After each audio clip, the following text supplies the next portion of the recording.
how can our salaries be competitive? A, establishing internal equity to be very fair. Now, B, how can we be competitive with our salaries? So, if we want to be competitive with our salaries, we said that we need to know what is the market paying vis-a-vis similar jobs which are there in our organization. So in order to understand the market competitiveness, what do? We actually do a salary survey. Simple. What is a salary survey? Wanting to know, hey, what is my competition paying for similar roles uh, uh, from where I actually have to recruit, I or maybe tend to lose. So therefore, if I don't know what the market is paying, how do I know? It's like, if I don't know where where I have to reach, any place wherever I stand is okay for me. So only when I know where I have to go, then I would know how far I am or how close I am. So in order to be very competitive, we have to understand the market. And in order to understand the market, we actually do a external equity, which is also called salary survey. So organizations, when they do salary survey, they do have a purpose in terms of, hey, do I want to lead the market? Do I want to lag the market, or do I want to be on par with the market? Now, what are the three terms called? Lead. That means I want to pay more than the market. Lead. Okay. What is lag? That means I want to pay less than what market pays. And what is on par? I want to pay whatever the market is paying. Now, when do you want to lead the market? I think if Smaran is there or even Nitin, when do you want to lead the market? Do you want to lead vis-a-vis all your positions? Or do you want to lead vis-a-vis only few positions? Any idea? Few Yes, positions. Smaran. Huh? So Yes, ideally, Smaran. I would look at leading in terms of the critical skills. If it's a critical skill that's a hard to find in the market, I would like to be the market leader in that, so that I know I have that advantage of they not moving out from our organization. But if it's a common role, then I would prefer to be at par. I wouldn't like to be lag anywhere, but I would like to be at par. So purely depending on the type of a role, I would either be a leader or I would prefer to be at par with the market. Yes, Smaran. Can you hear me? Hello? Smaran? Yeah, can you hear? Yeah, I can hear you. Yeah. Am I audible? Yes, you are. Okay, So, okay, okay. yeah, my thing is very clear, right? Currently in the industry that I were in, currently the industry that we work with, it's very clear that we like to be the market leaders when it comes to certain critical roles, right? Because they are very hard to find skill in the market, and ideally, what we have analyzed it takes somewhere anywhere between a 120 to 180 days to replace those skill sets, right? So hence, in those regards, we have decided that we would be a market leader in terms of pace, right? Mm. Whereas for not so critical role and easy to fill, I won't say easy to fill, but certain roles that we think are the lead time is not that strong, we pay at par as the market, right? A plus Mm. 5% is somewhere we look at, but when it looks to critical skill, we pay at least plus 20 to plus 30% in the market. Okay, good. That's a clear strategy. So it increases our burn, but then that is sometimes that's a 3 year down the line where we know the operating cost would come down going ahead. Absolutely, absolutely. So the underlying philosophy behind it is higher the wage cost, it impacts your profit, your margins. Agreed? Yes. So as a Yes. competent Yes, person, that's true. I want to reduce your cost. Go by trying to reduce cost of your trying to reduce your wages, but you have to balance. So for which positions are you wanting to pay more, and for which positions you want to pay less or maybe up. So that depends on your business model. That depends on what the business wants to achieve. So, for example, every organization will have what their critical positions. The critical positions are dependent on whatever is your business model. So typically 5 to 10% positions are very, very critical because they are the ones which really drive the business, right? So you wouldn't like to hire somebody who is an average. You would like to hire the best. So in order to hire the best, you can't pay peanuts because you'll get monkeys, right? So you have to pay the best. So you will actually then pay, you will lead the market. You will say, I will definitely pay more than the market. Whether, like you mentioned about maybe, 20% more, 30% more, it's a call which you need to take. Rightly stated. Also, sometimes there are certain positions which are what?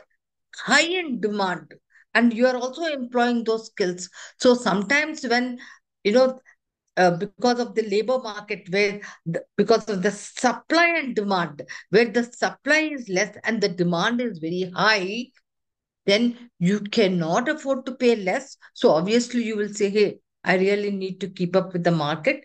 So even there you would be paying. But where the supply is sufficient, and also in terms of competencies and skills, it is definitely not the core kind of competencies required there. You can afford to have average people.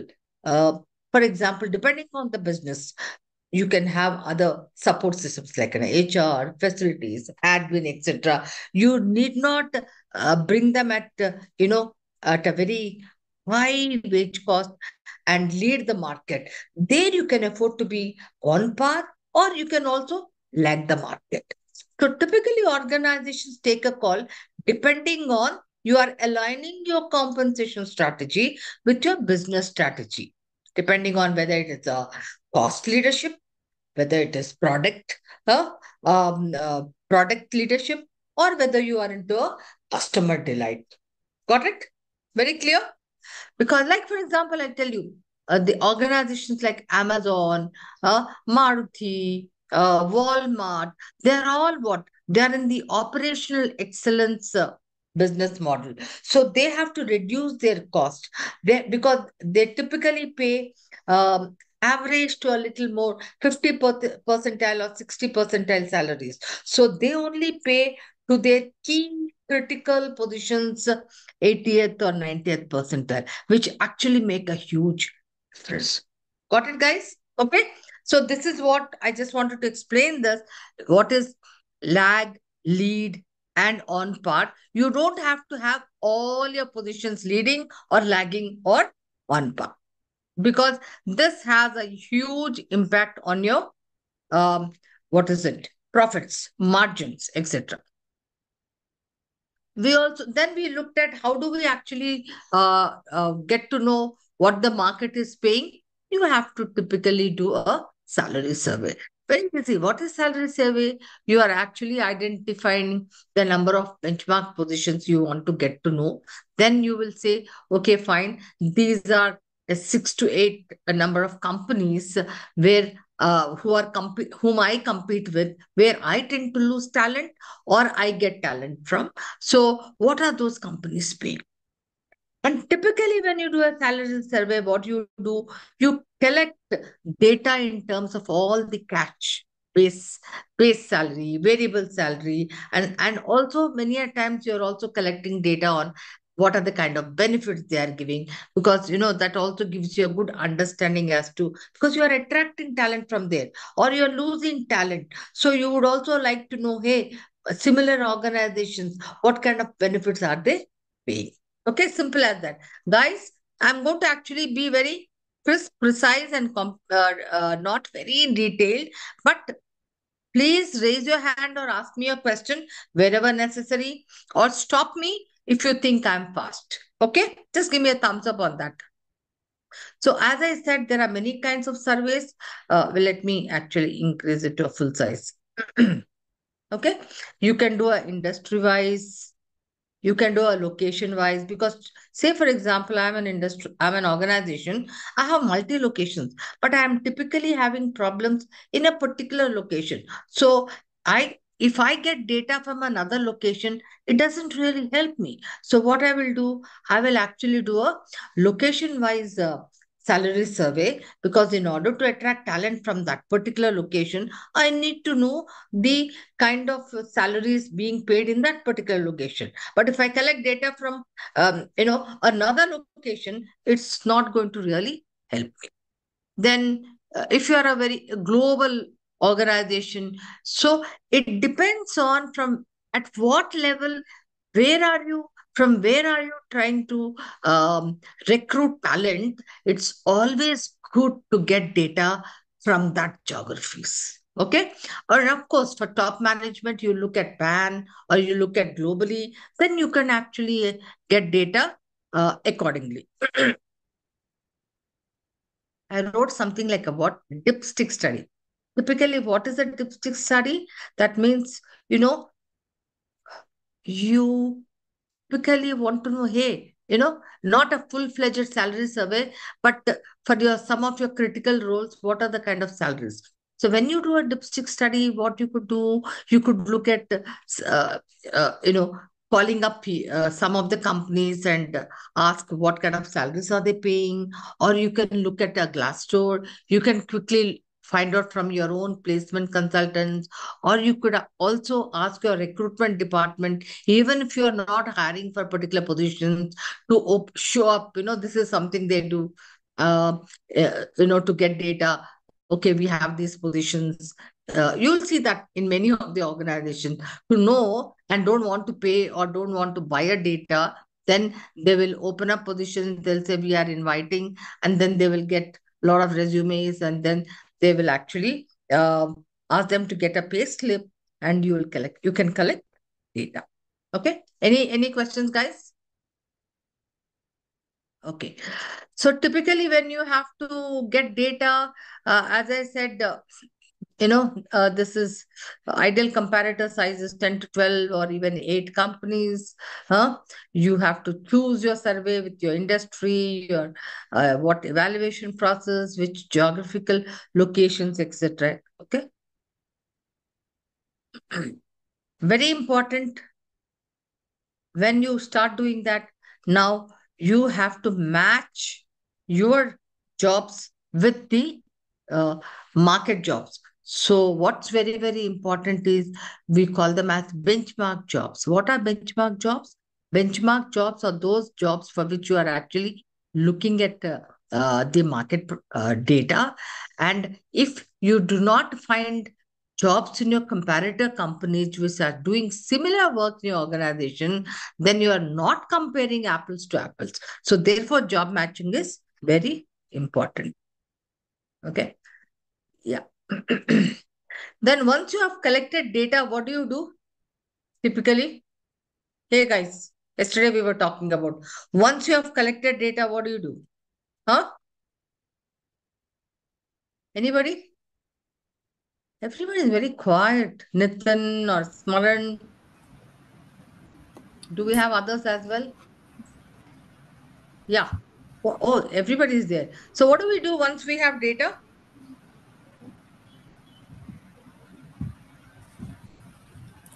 We plot them against the experience levels or the pay grade, right?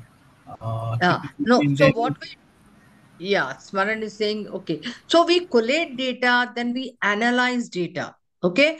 So when we are analyzing data, like yesterday I talked about, then you convert them into percentiles. Yesterday, I think there was somebody was wanting to know, I think Niti or somebody, 1 second, we went.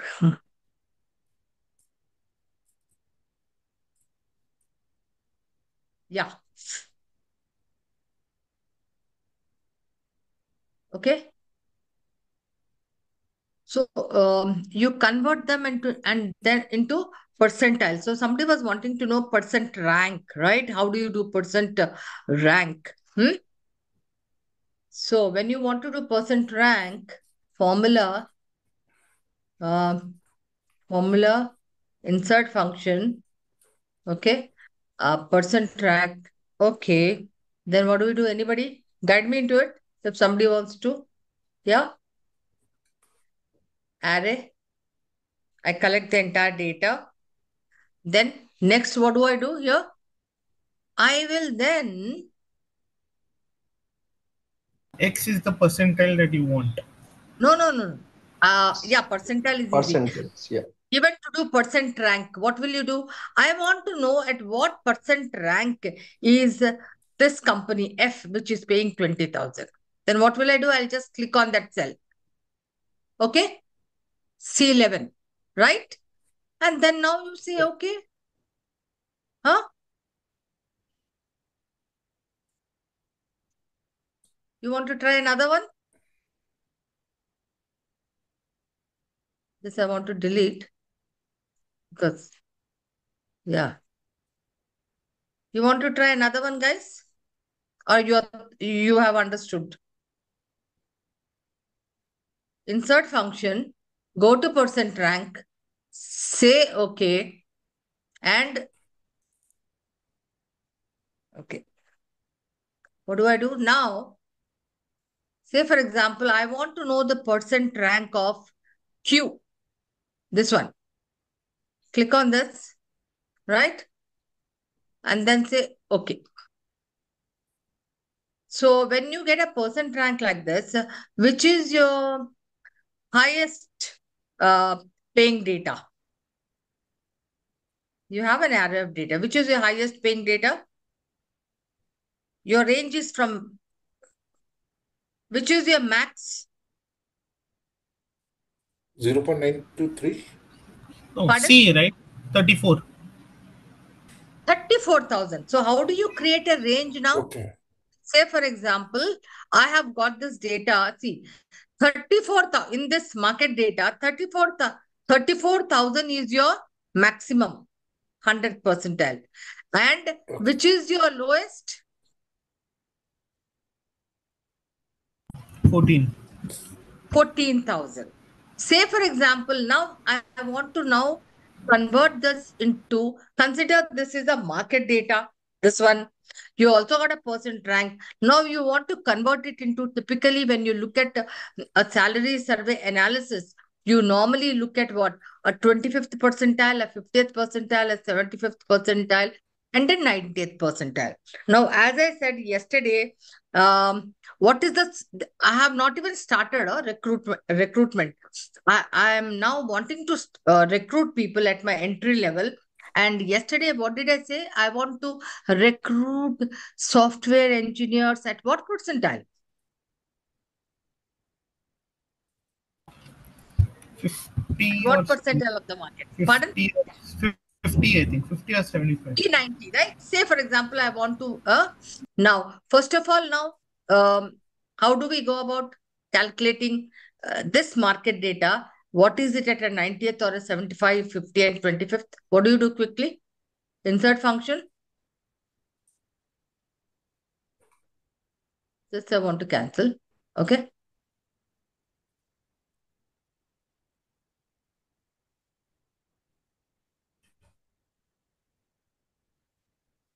Insert function. Percentile. Okay. Now collect the error. All right. Now K.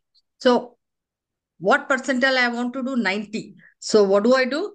0.90. 0. What is the amount? 90th percentile is 23,400. Let us look at 25th percentile. Sorry, cancel.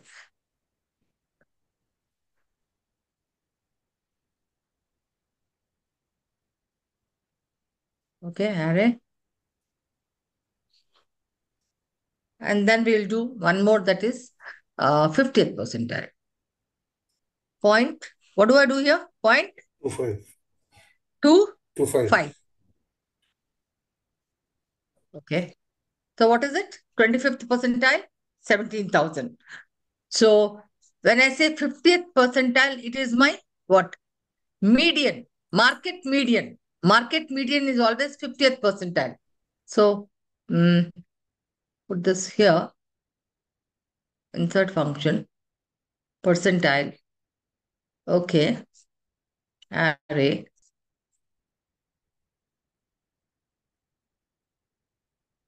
All right. And how much? 0.50. Okay. Now, what is the market median here? How much is the amount?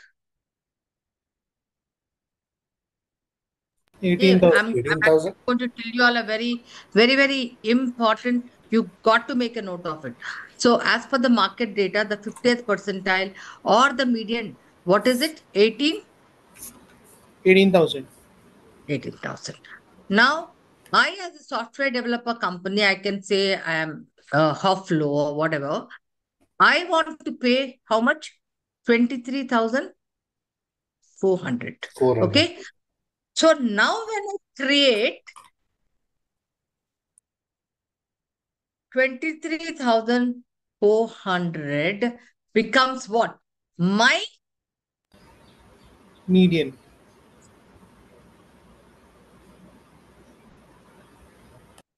what it? For which company? For my Hoflo, this new company, software developers, this becomes my midpoint. Are you with me? I'm Got it. using the market because I want more. So now I'm not going to create a absolute. Now create a range. So typically software developer in how many years? 2 years, 3 years, they can become a senior software developer. Otherwise, they will also get bored and they will attract. So I'm looking at 2 years or 3 years. Depending on the job, I can make them as senior developers. So I need to create, if you recall, I mentioned about it. So I need to create a range. How much takes? So I can have plus 10% and minus 10%. So now 23,400, I will create a band or a salary range, maybe L1, which I will call software developer, and say minus 10%. Quickly do minus 10% of 23,400 or 15%. Quickly. Who will do that? Any, I think Smaran can tell me, huh? What? Minus. So create the minimum, min and max when you have to create a salary range. So how much is minus 10% of 23,400? 2340. How much? 2340. So it'll be around 20,000. How much? Minus it is 20,000 would be the min. 2340 minus. okay. 22,400. No, 2340. 2340. Okay. You have to Okay. minus. Sorry. 2, 3. I think there's an echo. I'll stop this. But it's the same, yeah. This is the midpoint. No. I'm telling No. You have your 2340. minus 2340 from Yeah. this number. So ideally, it is around 20,000 would be your min. 21. I will Yeah. write here min. I thought all of you are very good at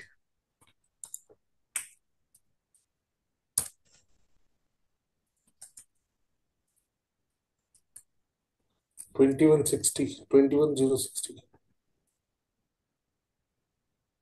20.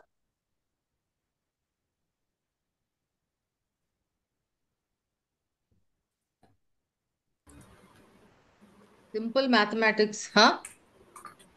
Have you used calculator? 1 second. 10% of 23,400. So it is minus How much is it? 2340. So 23,400 minus 2340. 21060.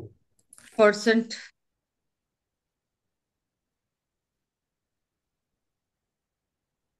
Okay, I leave that. 21060. Okay. And how much is max?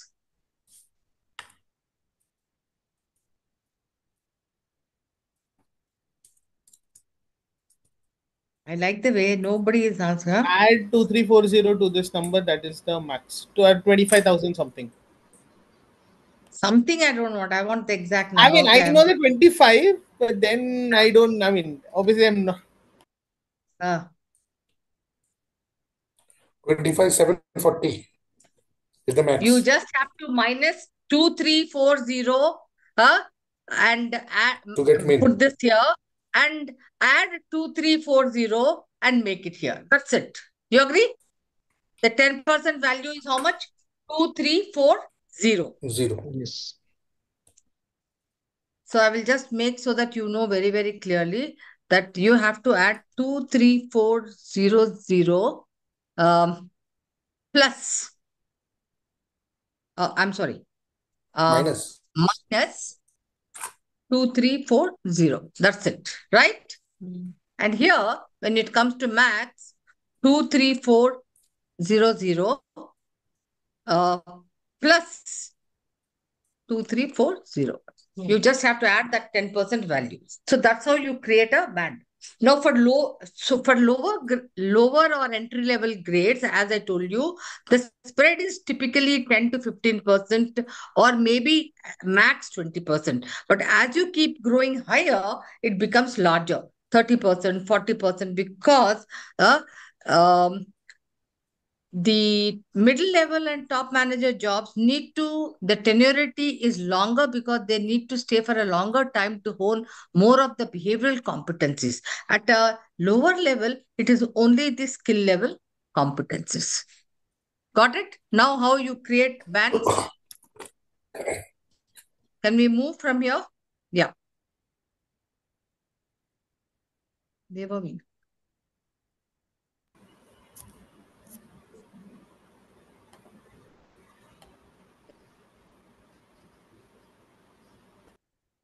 All right.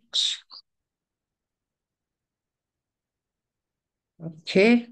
So, as you see here, I have mentioned plus minus 15 to 25% at a lower level, and higher level, it could be 20 to 30%. So, I want to, just a yeah, question. So yeah. you mentioned that different types of survey you can do location wise, you can do industry wise, right? But now, can you only do a salary survey on experience wise, irrespective of that industry? Give me a minute. Yeah, I'm so sorry. I'm going to just, there is, now tell me. Yeah. So can you do? So for example, can you only do a salary survey based on a experience levels, irrespective of the industry or the location?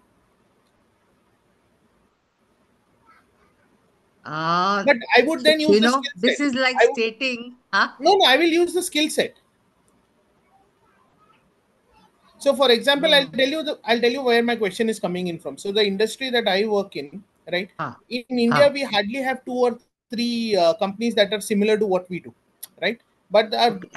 First, I want to know what positions are you looking at? What technology, pure technology? software Okay. developers. What title? Software developers. Okay.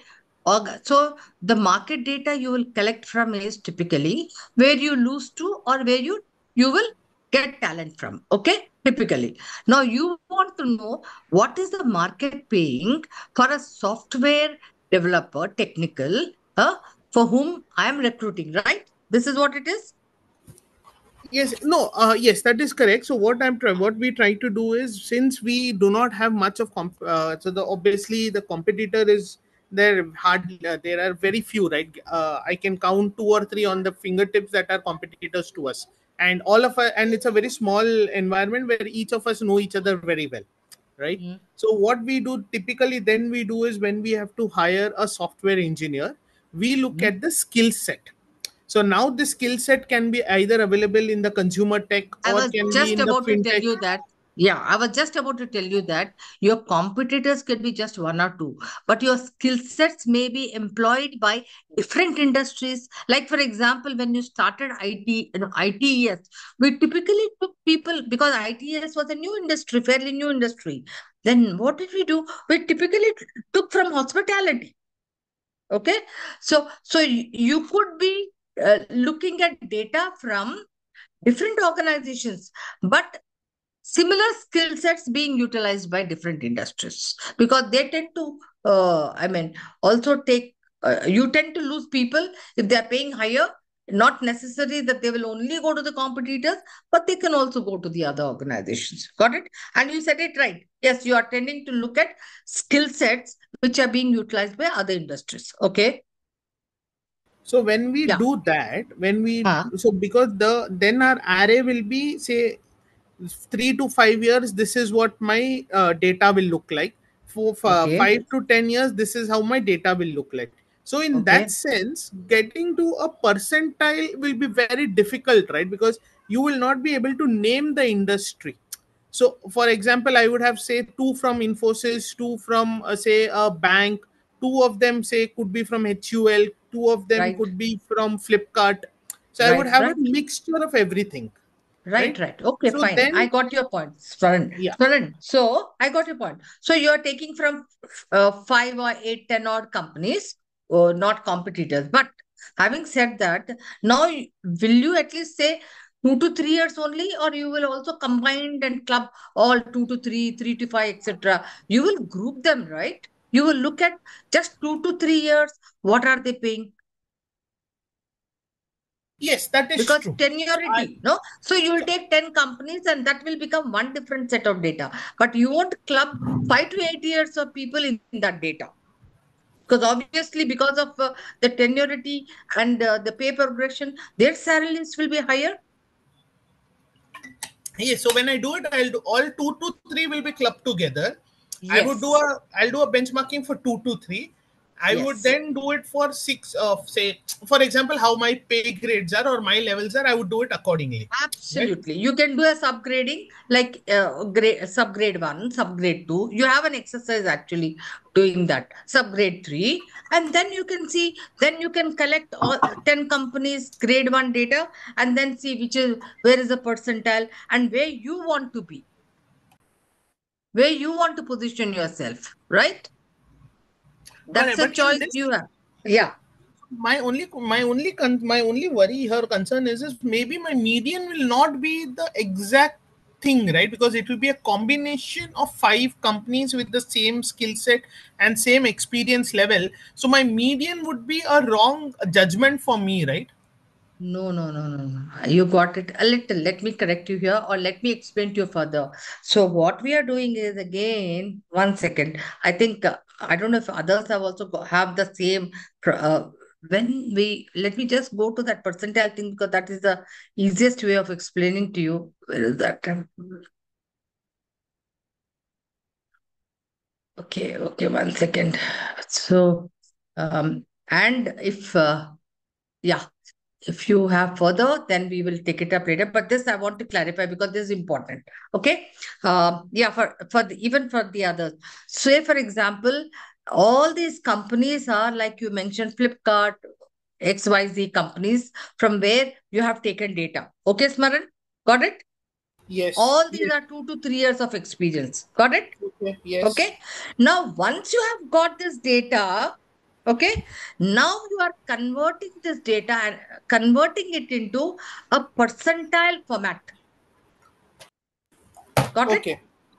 You are making it a percentile format where, okay, I'll put one more here. 1 second. Let me say, actually, ideally, it should come there. 100. Okay. So your 100 will be where? This one, this data. Hmm. Okay. And your 0 will be, that is your where. Consider that this is what data you collected from Flipkart. So now you will forget about what Flipkart, etc. You have converted, translated into this. Your Got min it. 14,000 and max 34,000. Got it? Yes. Got it? Got it. Okay. Yes. Now this becomes your, then you look at what is 25th percentile, what is 50th percentile, what is 75th. Now, where do you want to position yourself is your choice, Okay. depending Got on it. your affordability and budget. Whether you want to position yourself at 50 or at 75 or at 90. Say, for example, I want to position myself at 75. Then you will look at what is market paying at 75. I have to calculate this. Now, this becomes your midpoint here. This becomes your midpoint to create that range. Got it? Got it. Got it. Then you are going to create your range. Okay? Clarity. I hope Smaran as well as the others have got this clarity. When I collect 10 companies' data, I will translate it into that range, percentile range. Now I choose where I want to be, or now I will analyze, hey, my midpoint for a particular position is this. Now, where am I? Am I at 75 of the market? Am I at 90 of the market? Or am I at 60 of the market? Now, then I'll take a call. Do I want to really increase it or I don't want to? Okay, guys? Huh? Yeah. Now, just want to help you with the structures. If you look at this is called a salary range. Every salary range in an organization has several grades, and every grade will have a salary range. When I say salary range, it will have a min and a max. All clear? It will have a min and a max, and it will have this pay line. When we were doing this, it cuts into the midpoint of all of this. Okay? This is your market reference. Now, I want to position this midpoint absolutely with the market 50th percentile. That's my choice. I want to position this midpoint with 90th percentile of the market. That's my choice. Depending on what I said, depending on your business pay policy, and also depending on the requirement of the business. Is it all very, very clear now?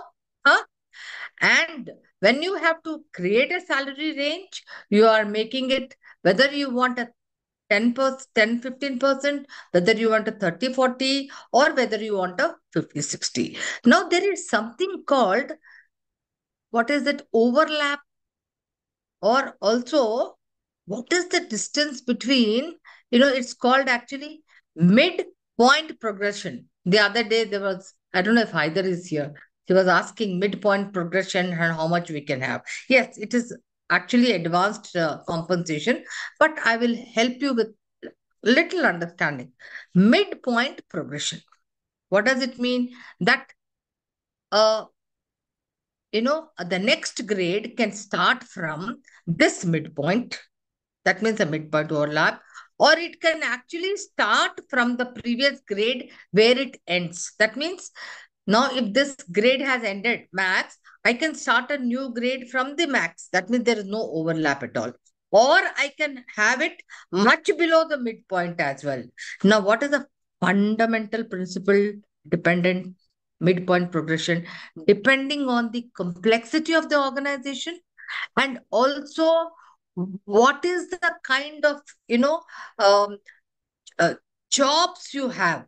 Because say, for example, I have a job which is fairly technical and I need to place him at a higher grade, but I don't want to give him high salary. And if your next grade starts at from the max of the other previous grade, then what happens? That means you have to really pay a lot of salary. Your wage cost becomes higher. So these are it needs a little technical and it needs an understanding. So organizations take a call typically on midpoint progression, whether they want to start it from the midpoint or they want to start it after the midpoint. It all depends on how much of overlap you want to have. But typically, you can have it at the lower levels. You will have a higher distance of midpoint because, you want quick promotion. At a higher levels, the overlap or the midpoint progression is much more. Okay. There is a note on this. Maybe, Vilma is actually sharing it. Then if you have any questions, please WhatsApp me. We need to cover a lot of ground. So I'm actually going forward. But if you have any questions, maybe you can actually write to me. Okay. Okay, guys. So that is so much about the salary survey. I hope all of you understood. Now, very interesting. I'm sure most of you. I have data. I bought it. Data comes at a very expense. It is very expensive to buy from us, from Hewlett, etc. So can I use, old data? What would you say? What if you use old data as it is? What happens? What happens if you use old data? All of you, Milan, Nitin, all of you are doing compensation. If you use old data, what happens? Should the data be current, or if you have an old data, can you use that? You can age the data. Absolutely. Absolutely, Milan. You said we can, but you should use preferably, okay, you can age the data 2 years, not more than that, because the if you are actually in a dynamic market, it doesn't, because it has to be relevant, it has to be current at least. So how do you age the data? Very interesting. Aging is, how do you advance the data? Very simple. If you can see here, say for example, um, annual aging factor for jobs in India is 12%. Okay. Now, age the market rate of a job, which is currently priced at we call this as 1 lakh, or it could be what 100 million, also you can 100,000 you can call it. Okay. Now, the current job is priced at 100,000, and you want to age this, you want to use it, from January to January. So what is the time involved? 12 months. So what are some of the factors which you use? Milhan already said you have to age, you have to have. So when you are aging the data, you want to know by how many months time. So here it is how many months? Quick, I want quickly. 12 months, right? So 12 months. Okay. So the aging of the data is 12 months. And then, as Milan said, there is some kind of a factor which we call it as aging factor. Typically, you can actually get it when you Google it, typically you can also get it there. And or sometimes even the salary surveys give you that aging factor. So very important to multiply the time factor with the aging factor, and then you will get a survey aging factor. Now, the survey aging factor multiplied by the annual pay rate will give you how much of difference is the money you need to add to. That is the change in pay. Obviously, then change in pay plus the annual pay rate will give you the aged annual pay rate. So how will you do that? So 12 months by 12 months, and that is the aging factor, 0.12, gives you the survey aging factor, which is 0.12. 0.12 multiplied by the current job rate is 100,000, which gives you total of 12,000. So 12,000 plus 100,000 will give you the current pay, which is you need to take into consideration 112,000. 112,000. This is the aged annual pay rate. At your desk, will you do one example? It will help you to understand. All of you are ready? Just give me a thumbs up if you want to do one example. It's not a breakout activity, but I want you to do it. Will you do it? Okay. Yeah. Okay. Example, current annual pay rate is 40,000. Survey aging factor is 2%. Okay. So what will be the data? You have to age it for 6 months. How much is it? Just do it at your desk. Take about 2 minutes to do it. Though the worked out example is given here, it will help you to understand. You have to age it by 6 months. And the current job rate is 40,000. What will be the aged annual pay rate? Just give me a thumbs up that you all are all doing it.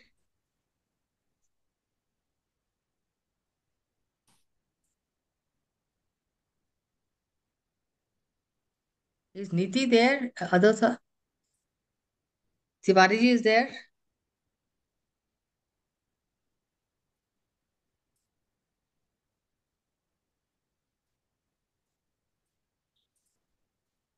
Done?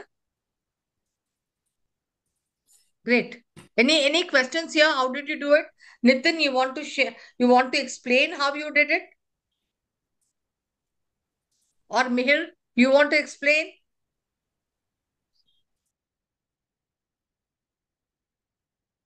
Why I said Mihir? Because he is the one who is actually sitting on the top of, total reward specialist jobs.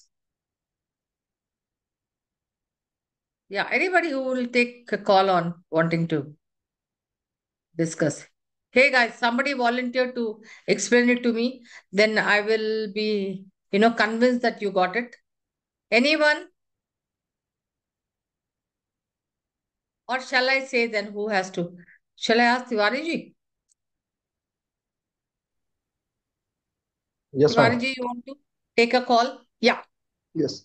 It's for 6 months, we have to divide by 12, multiply with the Yes. whatever the percentage, Absolutely. aging factor, then we'll got Okay. it to 0.0. 1 second. Here, the time is 6 months by 12 months. Yeah. But why did I put 0.02? The Because- survey aging factor is 2.0%. Okay. Now, if you translate this into decimals, you will get 0.02. Zero. Simple as 2% will be 2.0 will be 2 by 100, right? So, Yeah. 2 zeros. So, this, how I have derived 0.02. So, when you multiply this, the survey Yeah. aging factor will become 0.01. Simple. Survey aging factor into the current job rate will give you the 40,000, yeah. money, 400 rupees. Yeah. So, 400 plus 40,000 will give you 40,400. All clear? Yeah. Okay, guys. So with this, we actually complete the salary survey. Any questions, you can actually put them in the WhatsApp. We will go to the next session of today, which is, 1 second.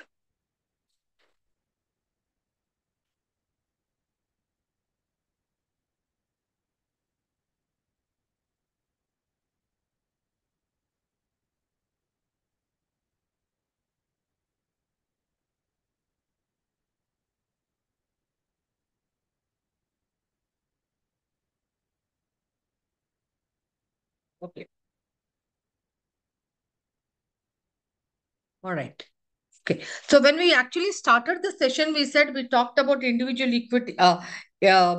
We talked about what? External equity and what else? Two kinds of equity we talked about. As per the Adam Smith theory, what are those two equities? Internal equity and external equity. Now, the third equity we need to establish in organization is what? People are not happy. For example, Nitin works in the payroll department, okay? So he has a job description and is doing that. Now, he is asked additional work by his boss saying that I also want you to do what? HR analytics job. Now, if I'm going to pay the same salary, will Nitin be happy? Nitin, will you be happy? Now you have to work extra 2 to 3 hours on HR analytics, collecting data, doing compensation analytics, etc. Will you be happy? And I said you do it for 3 months Of or course 6 months. not. Will you be happy? Huh? Of course not. Nitin will say, hey, every day, one day it's okay, but every day now it's becoming, I have to do this. So I need to get something, right? Some benefits has to be done. Some things, maybe benefit or maybe some cash, etc. So this is called individual equity. When two people are doing the same job, but one person is doing much more than the other person, what is the additional benefit or what is the additional amount he is getting for that? So how do you establish individual equity? Or typically you can call it as variable pay. I'm sure this word is very, very, you've heard of it, variable pays. In fact, it is one of the important components of a what? Compensation. And as one of the key cash components besides the guaranteed pay, the fixed pay, you also get a variable pay. Okay. Now, in my first session, I already talked about when we talk about salaries, direct pay and indirect pay, I said base pay is something which is guaranteed pay. And how do you decide on base pay? I want this is a quick answer to this. How do you decide on the base pay? How do you decide on a guaranteed cash? How do you decide on a guaranteed cash? You actually do a job evaluation, you find out the worth of the job or the value of the job and decide on the base pay. Base pay is something which you get month on month as a paycheck. It is not dependent, it is not contingent on any other factor. Once you actually are appointed, you get an appointment letter that is guaranteed. Okay? There's no minimal in that. Whatever you have contracted upon, you get that. And this is decided by the job evaluation technique of deciding on the job worth and the job value. Now, when you do something more, whether it is performance or whether it's any hardship, now you get something more, which is called a variable pay. As the word denotes, it varies. What does it mean? That means it is not consistent. It can go up, it can go low. You may not get at all. So it is dependent on certain factors. On the first day in session one, we talked about hardship. I'm sure everybody knows if you are doing something, overtime, posted somewhere. So hardship is also variable pay. In addition to what you get an allowance, which is not linked with the base pay. Two, you also get what? There is something called market linked retention bonus, or it is also called MLRI. It's also called hot skill. What does it mean? That suddenly in the market there is a sudden demand for certain key technical skills like cloud computing or AI, depending on, and you are actually recruiting such people. Then what do? You don't want them to attract, so you will give them a hot skill allowance. It could be for 1 year, it could be for 2 years. Now, there is also, we talked about merit pay. Merit pay for what? Extra competencies or extra skills. So in extra skills, it could be cross skills, and it also could be what? I talked about it here. Please talk about it. What is it called? Upskills. Organizations, when they're doing career progression, they actually link this upskills. If you get higher certifications, if you get this, they actually link this career progression pay differentials with the career growth. It's called upskills or cross skills. We talked about it. In fact, I think I sent out a note as well. Now we are coming to the classic case of variable pay is also linked with what? Performance. Can you give me for performance a classic example? A classic example? A classic example is commission a sales guy gets. A sales guy gets a commission by the number of whatever units he sells. Now, organizations, why do they focus on variable pay? Anybody? Guys, it's so, one-sided, and all of you are so tenured, like Mr. Tiwari, even Smaran. Why do you think, is it important to have variable pay? Yes. Why? Couple of factors here, because obviously if you are not a market leader if you're not paying, then what happens is variable pay becomes your advantage, because then what happens is, depending on what your company earns, then it is a one-time payout, which technically is equivalent to either a 1 month salary or say a 2 month salary, and this is paid out in bulk, which basically helps you to compensate for maybe being not the market leader in terms of payment, but it is also acts as an it also acts like a retention for you, because every employee know at the end of the year you are going to get that amount, right? So it also helps you to retain your top talent, and ideally, because it only doesn't hit your bottom line on a month-on-month basis, and it also helps you to keep your operational costs down. You may always look to increase the variable pay going ahead and maybe keep your base low, and that allows you to then also get your burn down also. Sure, sure, absolutely. So let me come to It saves tax also. yeah, yeah, absolutely, absolutely. So let me give you this, the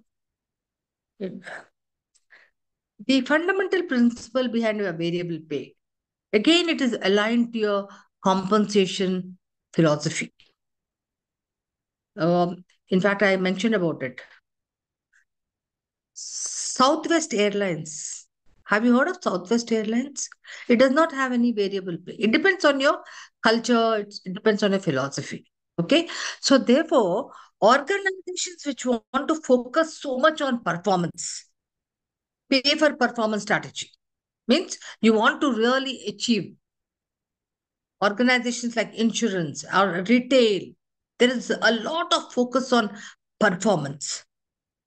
Now, what do these organizations do? So, in order to increase the performance of the employees so that they can actually achieve more, they want to motivate people by saying, hey, X amount is something guaranteed. But if you are a good employee, you will work more, you will get more. I will stretch. But if you are not actually having any performance pay plan and you are expecting me to achieve results, higher results, why will I be motivated? Why should I do? So, in organizations where there is a strategy of, a performance, high performance strategy, you also need to have a pay mix where you'll have a high percentage of variable pay. So, have you noticed insurance companies, retail companies, where you really have to increase productivity? There, your base pay will be low and the percentage of variable pay will be high. Why? Because you want to differentiate between an average performer and a performer. If I pay the same thing to an average performer and a top performer, why should the top performer stretch and make more? That's the fundamental difference. Okay. So therefore, organizations who have a high perform strategy will have a higher percentage of variable pay. Like I said, retention, they will then focus on what? What will be the pay mix? They will focus on what?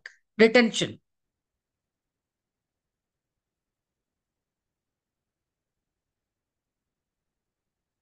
They will focus on long-term incentives like what? ESOPs. Somebody wanted to know ESOPs, right, Smaran? Huh? Retention bonuses. So have you noticed the pay mix is not just because I want to have certain variable pay, certain deferred pay, etc. No, it is aligned and it is dependent on what is my strategy. Okay, got it? Now, having said that, let us look at now this variable pay can be paid at an organization level, at a departmental level, at a unit level, and also at a individual level. Now, what is very, very important and key here when we are talking about variable pay? It is predefined, predetermined in terms of financial objectives, in terms of operational objectives, etc. Like, for example, at an organization-wide variable pay, I'm sure all of you heard about profit sharing. So the organization say, hey, if I made this much of net operating income, 5% or 10% of it will be shared among the employees. Right? Please give me a thumbs up if you've understood profit sharing. This is at a organization wide. Now it can also there is some sharing at a departmental departmental level and also at a business level. This is called gain sharing. There is a slight difference between profit sharing and gain sharing. I don't know how many of you have heard of these two terms. Anybody would like to just say, is there a difference? Gain sharing and profit sharing? Hmm? Gain sharing is more at an operational level. Profit sharing is more at the absolute organization level where they have actually, balanced their books, they have got their margins, and then they decide on it. Now, how does gain sharing operate? Gain sharing operates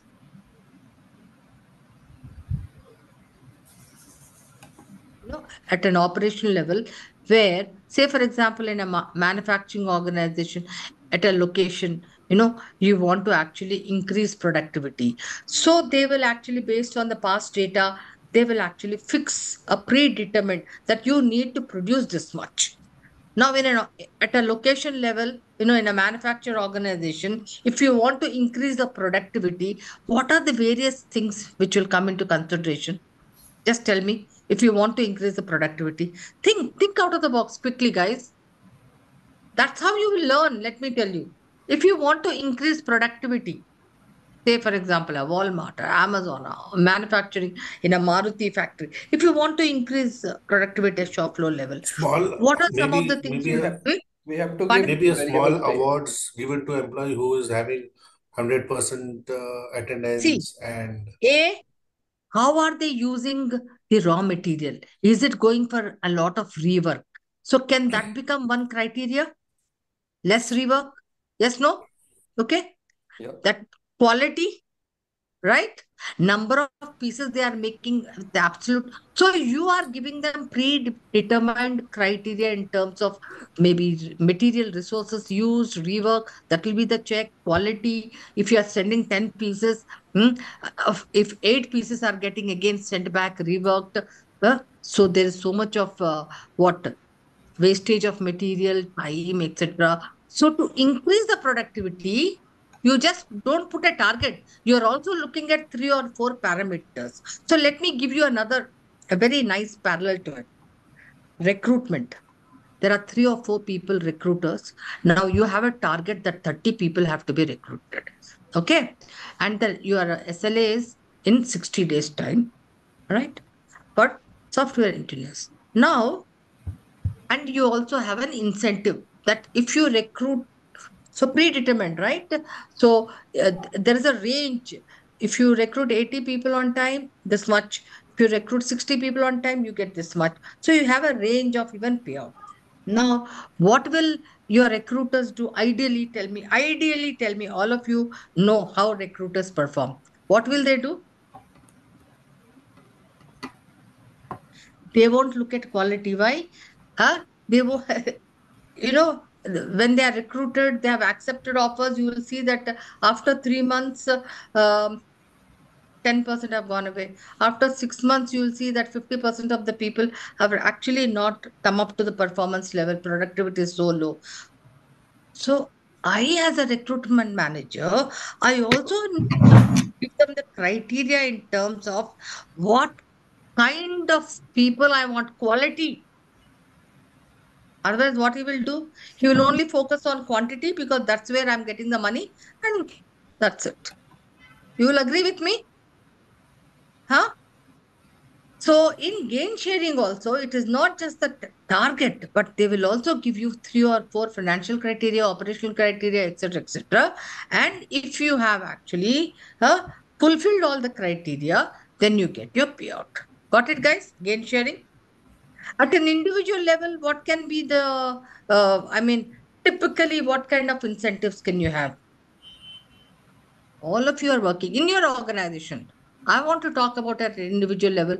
What kind of incentives you all have? Piece rate, of course, in a manufacturing organization. Okay. You can also have a merit pay both for upskilling, cross skilling. You'll have performance bonuses, you have sales commissions. But can you name 1 or 2 in your organization at an individual level? What kind of variable pay or incentive plans you have? Performance bonus and sales commissions, both we are doing. Performance bonus. Bonus So and this is sales again, commission. when you say performance bonus, this is linked with his performance, individual performance. It could be also merit increase at the end of the year where you will evaluate and, as per the rating scale of 1 to 5, and you will get certain percentage of merit increase. Am I right? Yeah. Yeah. So that will be your bonus, which again will be factored into your base salary for the Next year. Okay. Anyone else? One incentive plan your organization is doing? Any, just name of the incentive plan. Number of in our company we have like certain number of carton boxes that we produce. So say for a regular work it is say 8,000 master cartons. So Mhm. if a team produces more than 8,000 or close to 10,000, so there is an amount given to that team who's performing that action for that complete day. Okay. Okay. So essentially, if I were to actually repeat what you have mentioned, so in an incentive plan, it is predetermined objectives. It could be linked with organization, corporate, or department or individual. So you will definitely have certain kind of a targets, and you will have a range. Range. It is not a fixed amount. You'll have a range of amount. The payout is in accordance with what you have achieved and which you already know. In the sense, if I do 100%, I'll get this much.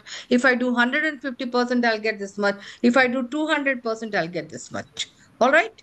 Now, having said that, so these are all incentive plans. Now, there is something else. We also call it as just bonuses. Bonuses are fixed amounts. Like, for example, here bonuses, the commonality they have with an incentive plan is that definitely the amount is fixed, predetermined, but they do not have a range. For example, joining bonus. If you join, you get it. If you don't join, you don't get it. But I'm not going to say, oh, just because oh, you actually were about to join, so I'll give you 70%. So will you give Smaran joining bonus because he's saying that you were about to I was about to join. Will you give him? No. You will give him if he joins. If you won't give him if he doesn't join. Yes. Or say, for example, retention bonus. So the retention bonus is contracted that 3 years. If you stay, I will give you 50,000 or $10,000. Okay. Now, will you give him if he does not stay for that retention period which has been contracted? No, he does not get project bonus. Or, if you have, like, say, for example, there's a project, at every milestone, the team gets a certain bonus saying that you have finished. You either get it or you don't get it. If you have finished the project on time, in that particular milestone, you get it. Unlike the incentive where you have a range. So, is this very clear? Yes. Hmm? Okay. All right. Now, ultimately, why do you give variable pay? You want to motivate your top performers. You want to differentiate average and top performers. Okay. You want to retain them. Now, it is not necessary that. So, this is a key component of a cash, your cash component. Now, in addition to this, you can also give something. What is that? So, these are the typical payouts. I've already spoken. What is that you can gain in addition to this? You can also give, not necessary that you all the time give, I mean, cash, spot awards, recognitions. So Some there they are not trainings. planned. Even, an appreciation letter for something he has done something extremely well for to a customer. You can give a voucher, a meal voucher, or maybe, a merchandise. So in today's times, so in your organization, as an R&R, we typically do reward and recognition. What are some of the things you all do? Just one or two guys. You know, it's a nice interactive thing. If I'm Upskilling only, their professional uh, skills, pardon? giving training and sending them to a free sessions of training to upgrade their Absolutely, skills. absolutely. Huh? Depending on whether that person values, somebody doesn't like, he prefers to have, some a cash reward or something, and you are sending forcefully for training. You may say, "Oh my God, huh?" That's not Okay. good. a guy who doesn't want to go to a gym, he rather have a certification. But you are saying, hey, I'm giving you a gym, what is that, membership. He will say, free I'm not a membership gym for 1 year. member. Huh? Free You membership will, for 1 year.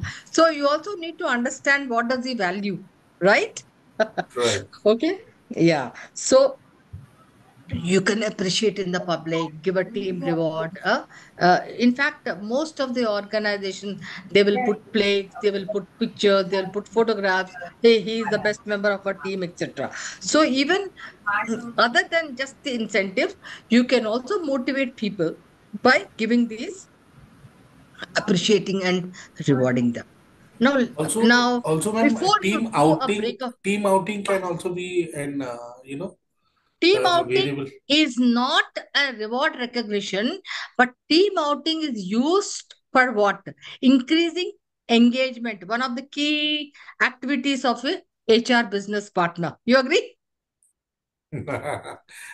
Yes, Yeah, they might do some activities like recognition, etc., and do all those reward and recognition during the team activity, right?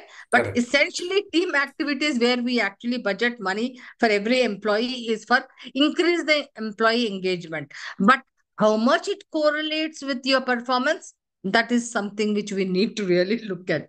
Okay, you have to correlate. Lot organization, they spend a lot of money in team activities, engagement activities, but they don't do correlation with the performance or productivity. That's very, very important. You really need to do some analytics, collect data, and see how does it correlate. Because if I'm doing something and it doesn't really impact my productivity, what's the point of doing it? Like, for example, in organizations, every month end, Friday, Saturday, they will do birthdays, they will do all that stuff. But does it really, you have to, initially they will do it in a very, then they have to literally call them. And some of the departments say, no, no, no, very important meeting, we can't attend, we can't do this. So no point doing activities which are half-hearted, right? They really don't send any good messages. Okay. Uh, Let me just check the time because we need to do an activity. But before that, I want to show, I think, Smaran. I keep getting it little difficult to pronounce Smaran. He wanted to know something on Smaran. This is especially because you asked your expectation. You wanted to know something about a ESOP. Okay. And I'm not here getting into the design aspects of a ESOP. If you want them, then we will send you some material or you can check with me. But I'm giving you a little crash kind of a course about ESOP. Okay. Now, where does ESOP appear? Why do we have ESOPs? Why do we have ESOPs? It's a in the payments, it is a deferred payment. Do you get as cash immediately? No. ESOPs is offered as a deferred payment. That means you get it at a later point of time. ESOP, employee stock ownership plan. What is it all about? It is actually giving you, the employer gives you certain shares if you are a top performer, or if it is a startup company, you can't afford to give best salaries. So maybe then you will say, hey, I'm also going to offer you certain shares. All right. So it's a way of aligning this company's success with the employee reward. It forms a part of the total reward system. Okay. Typically, why do you have ESOPs? To attract and retain. It's a long-term incentive and you want to retain your top talent. So therefore, you offer ESOPs. All right. And motivate them. Now, startups give during promotions and performance reviews you are given if you're a top performer. Essentially, you want to retain your good employees, your top employees. As I said, it's a long-term incentive plan. Okay. And again, I said, typically for your high performing employees, earlier they would offer it to senior level people. But in today's times, I think even startups are offering across all, even entry level people get some amount of stocks. Now, how does it work? That's very, very important. Can you convert it into immediate money? No. How are they offered? Say, for example, uh, uh, you know, you are given a letter saying that, hey, I'm giving you certain shares. Now you can't convert them into immediately. There is some amount of vesting period. So in that letter, they may say, hey, after 1 year, or maybe every year, you can sell 25% of the shares. So the company gives you shares, offers you shares at a much lower price, and you can actually then convert them when your shares have really doubled. It's an option you have, not necessary that if they have given you a vesting period of 2 years, 3 years, or 4 years, that you have to actually convert them. Sometimes the company also has a buyback, and especially during an IPO, you can actually realize the value. So these are certain terms used in the ESOP. Grant date means when the ESOP was issued to you through a letter. What is vesting schedule? The time period. That is, it can be 3 years, 4 years. The vesting period is dependent on how long these employees, you want them to be retained in your organization. Since I said it is a long-term incentive plan, okay? Typically, that's at the behind that. So typically it is about 5 years they want to have it. All right. Cliff means it's that minimum service period before any vesting. So I give you a letter, grant letter, but cliff is that after 2 years only you can start, you know, um, converting them. So that's called the cliff. Strike price means price at which shares are offered to you or purchased. Okay. Fair market value means current share value. And what is liquidity event? These are all terms when you can sell the shares. Now, you may be interested in knowing that, hey, if ESOP is there, will young professionals be, attracted to it? Who? Because ultimately it's a motivation tool and it's an attraction tool and a retention tool. So typically, young professionals want immediate money. They want liquidity. They don't want to stay for a longer period. So they are not attracted by ESOPs typically. Why are mid-level professionals they get attracted by ESOPs? I want to know from Tiwari ji, or if shares are offered. Let's ask Chanel. She's a very, she's the one who is always, you know, mm, uh, taking part in discussions. Is she there, Chanel? No, no. Uh, I'm here. no, Oh, so she's Rose. there. Oh, there. She's there, yeah. Rose, I could see Rose here. Yeah. Chanel, why do you think mid-level professionals typically get attracted, or it appeals to them, ESOP plan? Or anybody else? Please. I think a lot of time their base pay is low. Middle level professionals look at their life cycle. They would have been married, they would have small kids, they want to grow, they want to have more money, right? Huh? So they would be very interested. Likewise, senior leadership, because they are at a strategic level, they want to, um, they are in the wealth building. They are building wealth for organization as well as for themselves, and they also have huge carries in the sense that the entire business strategy is dependent on them. They have to actually show. So their variable pay percentage is also very high, 35 to 45%. Okay. Unlike what? Unlike the low level. Why? The important aspect of the factor why senior leadership is offered ESOPs, and also the percentage of variable pay is high, because they are in a strategic position, and they have they are they have a huge circle of control to impact results, while at a lower level he is not able to impact the organization's objectives in terms of the financials, like the profit margins or the revenue, etc., while the top management has a huge impact. So that is the difference why even the percentage of variable pay is much lesser or smaller at a lower level, and as it keeps going up, it is higher and higher. I hope everybody Any questions on this point which I made? Any questions, guys? Yeah. I think at least, Vilma started off with a thumbs up. Okay, fine. Okay, final is long-term wealth creation and great tool to be a part of the company's growth. All right. Okay, having said that, uh, there's a very interesting case for you all. Please keep that there. Now, there are certain design considerations when you have to design a variable pay plan and nothing like doing it yourself. So, Vilma, are we having two groups or one group? One group. One group. Great. Okay. Now, very important when we are designing a variable pay, the first step to consider is why am I designing this? What is the intent? What is the purpose of creating this variable pay plan?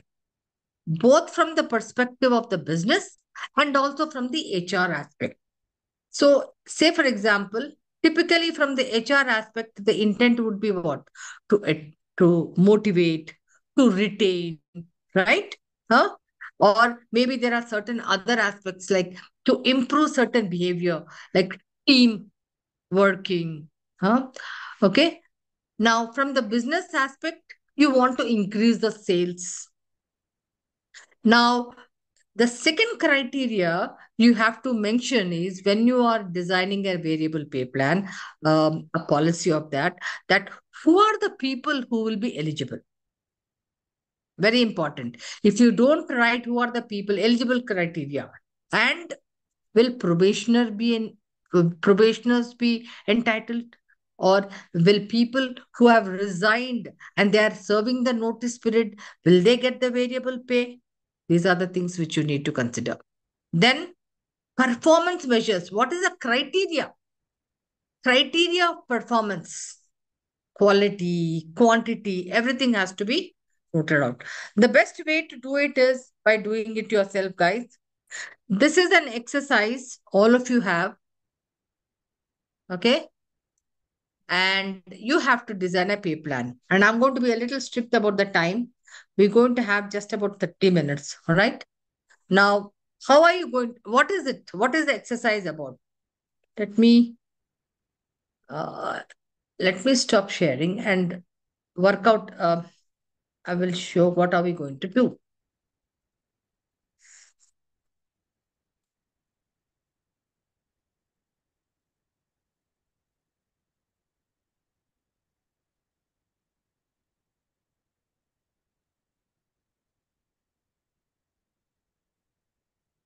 Sorry, I thought that was the exercise.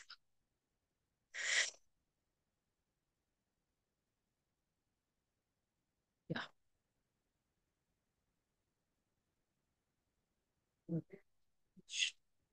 Okay. Where is the exercise? Please download that exercise, all of you. I'm showing that exercise.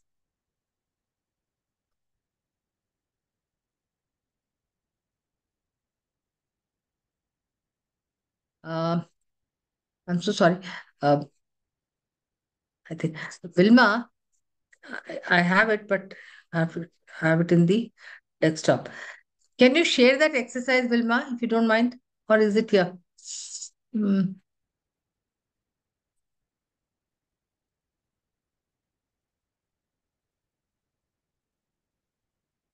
Okay, fine.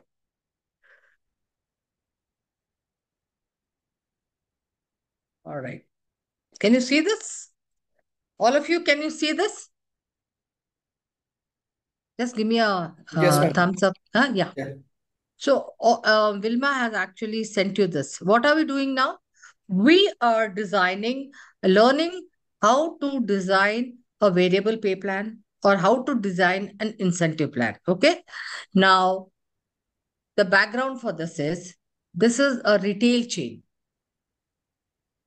and it is facing certain challenges in terms of what? Sales, customer satisfaction. All right. A national retail chain is facing challenges in boosting sales and customer satisfaction. at one of its locations. The store manager has observed the following issues. What is it? Low sales during weekdays, despite high weekend traffic, decreasing customer satisfaction scores due to inconsistent service, high employee turnover, that means high attrition, especially among floor staff and cashiers. Now, so all of you who are in this corporate office, you have to introduce an incentive plan to improve performance. That means productivity. All right. The plan must be fair, motivating, and aligned with the store goals. Got it? So what will you do now? How will you do it? I'll just open the there are certain questions I want you to answer, but I also have a small template which makes it very easy for you to. Okay. So when you start as a group, I want you to step 1. What is it? I want you to talk about, you can take a picture of it. Step 1, the intent. Intent from the functional or the business aspect, intent from the HR aspect. Now here, what is the intent? You have to increase the sales volume because you see that the sales volume is not increasing. Now, it's a retail chain. They have clothes, they have other things. So maybe there is some kind of a product mix you want to do, you want to look at. Okay. If you have noticed, there is also some, customer service, customer orientation is not there. Okay. From the HR aspect, typically I do it as an acronym, MAR. What does MAR mean? Anybody interesting? What does MAR mean? Motivation, attraction, retention. These are the common words we use, but what are the things we do to do them? So teamwork, you have noticed that they don't have teamwork. Okay. There is huge attrition. So what could be one other intent from the HR aspect? Retention of top performers. Motivation, people are not motivated. So motivation, because they are not increasing the sales. So engagement. So step 1, intent. You have to write it like this. Okay. What is the intent? Step 2, eligibility. Who are the people working there? Store manager is there, sales guy is there, support guy is there. So how will you, what amount of cash component, how much of base guaranteed cash will you keep and how much of variable pay will you look at? So typically at a low level, at a salespeople, the base salary will be small component percentage and the variable pay will be high. So eligibility criteria. So what is it? 3, measurement criteria. Level 1, what did I say when you are designing an incentive plan? Predetermined goals, because only then I will be motivated. What is the commission I'm going to get? This is called that, go and read up. Valence theory, expectancy theory. For example, Smaran, if there is an incentive plan saying that, in this role, if you recruit 30 people in this time and this quality, you will get this incentive, expectancy. Then you will be motivated to do. If you know what you're going to get, you will be motivated. But if you are not going to disclose the rewards, and okay, you will get some amount, but the drive, the effort won't be there. So the variable pay, when you actually write it down, hey, this is the range of rewards. This is what the payout is. At this target, this much amount.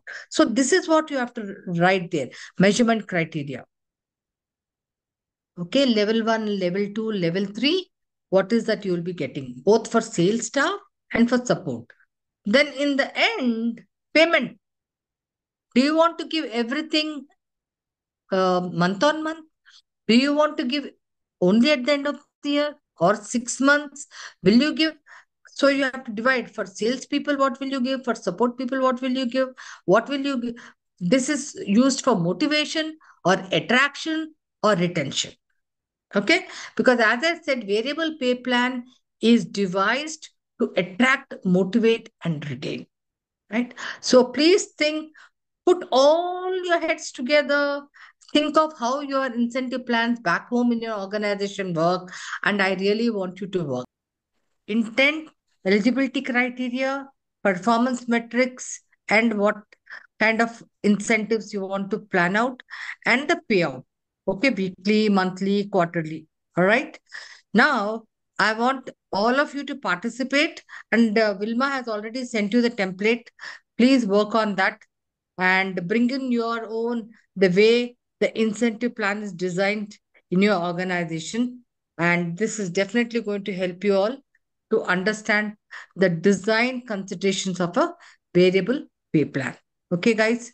So, yeah, why don't you get started? Will you, Vilma, put them Yeah. into the Group? one breakout? Yeah, yeah. Only Hmm. one. No? Yeah. Okay. Okay. Yeah. About the other questions, you have the case. Just just try to do intent, eligibility, performance criteria, and how are you going to pay out and for what.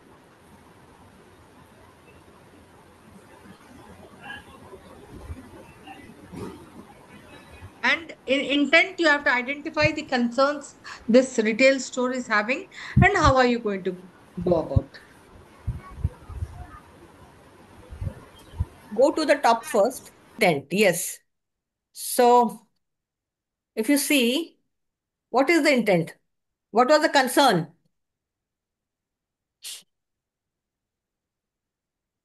The concern was very clear. Very clear, sales down, customer satisfaction, Huh? and retention. We have to maintain the So retention. low sales, low customer satisfaction, so employee turnover. So these are the three concerns, right? So put it there. Write it down. Write it down. Hmm.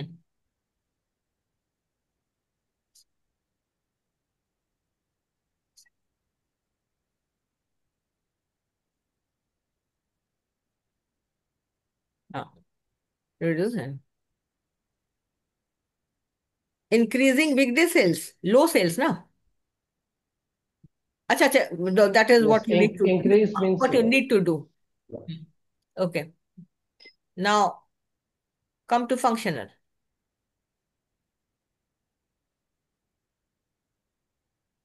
Who all will be involved? Customer sales, customer service, correct?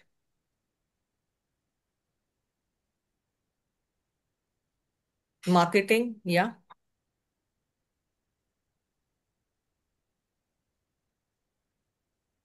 Finance. Mhm.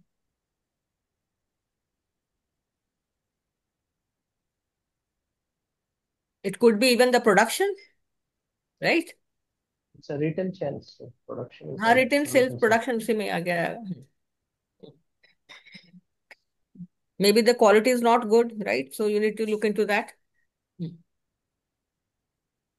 So these are the functional. Now what about HR?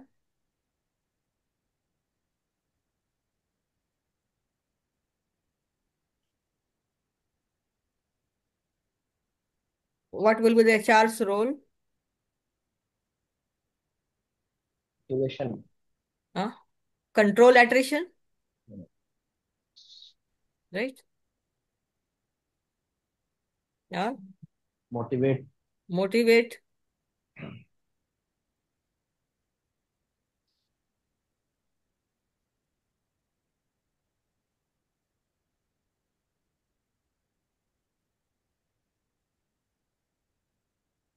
और क्या आएगा? Increase Survey also we can put. training, yes. Employee surveys. Surveys, customer satisfaction.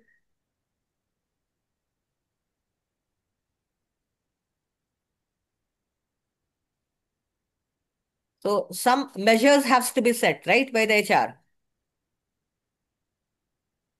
है ना? To improve those challenges. So these are the three areas that HR has chosen. To motivate, to train, set goals, and through that control the attrition. Correct?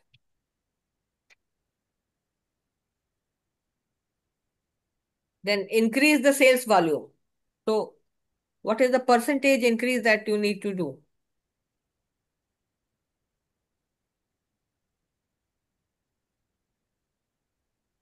Current is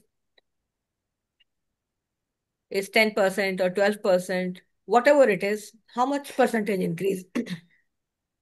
5%. Increase of sales volume by 5%. What is wow? Week on. Huh? Tiwari ji, what is wow? I think week on week. Acha, week on week. Okay. Week on week. Okay. Increase in sales revenue.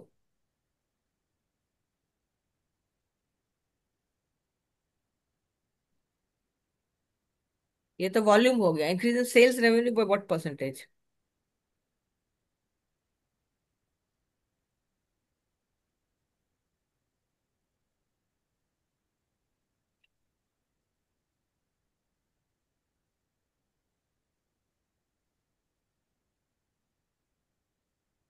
Smaran, you are on mute. If you unmute Smaran, yourself, then please yes. give inputs to Tiwari ji so that he can keep on adding and. Smaran is doing today. Acha, He who's doing? is. Acha, just Smaran is doing. Okay, okay. Smaran is doing. Yes.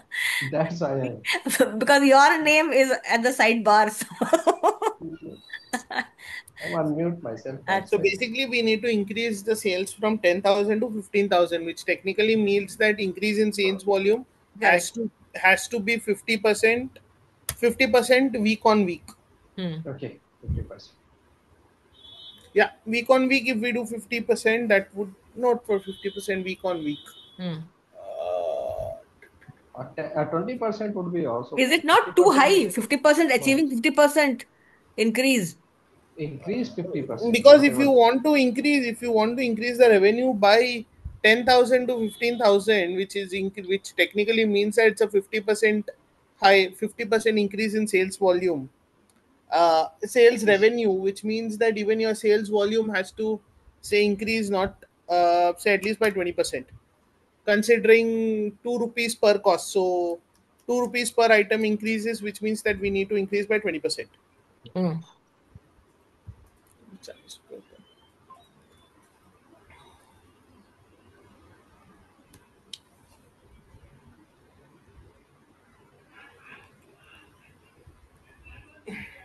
Product mix. What does this retail shop do? Product mix मतलब जैसे ये हो गया ना आपका. Garments है. हाँ हाँ. हाँ, गारमेंट के साथ में बैग सेल कर दिया, चश्मा सेल कर दिया, गॉगल सेल कर दिया, आर्टिफिशियल ज्वेलरी सेल कर दिया, matching. So these are all product mix related to the main item. Accessories, I would say. So if you go to a retail shop, you will find garments counter as well as accessories counter. फिर वो बोलेंगे madam इसके साथ में ये bag matching करता है, ये ले लो. इसके साथ में ये लिपस्टिक मैच करता है, ये ले लो. इसके साथ में इयरिंग मैच करता है. So they keep on upselling their other products. So this is product mix.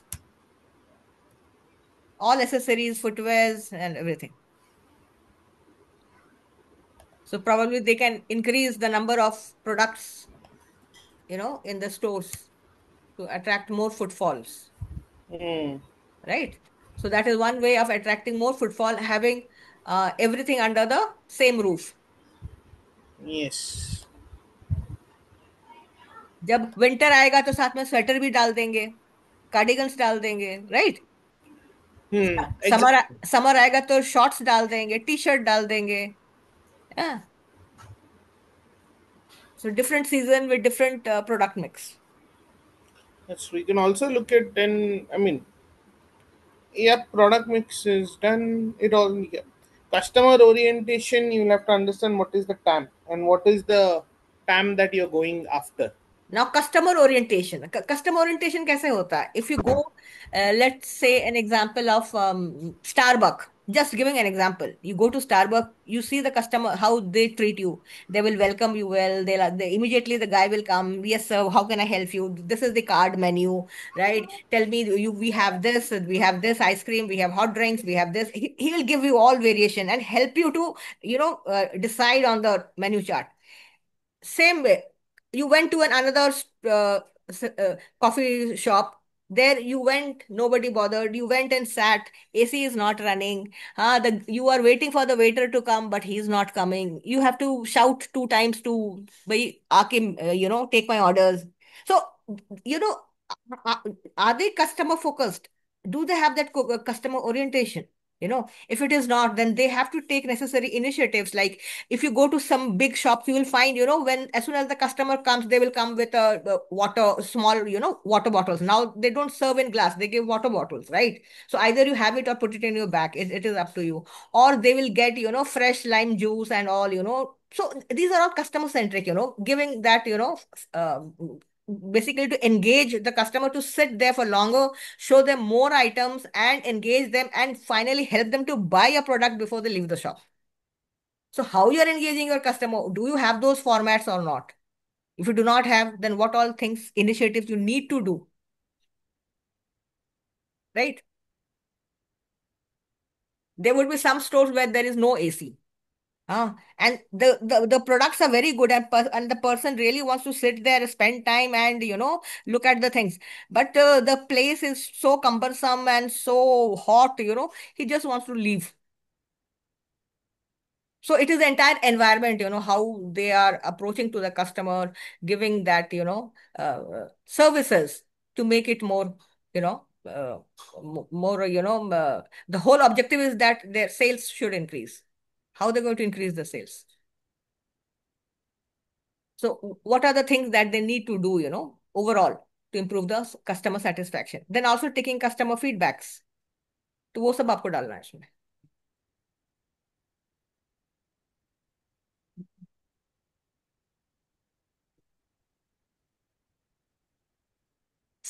Now customer feedback is the end part, but what all things they are doing to make that customer focused, customer engagement, customer service, friendly behavior, right? uh, so in that everything will come.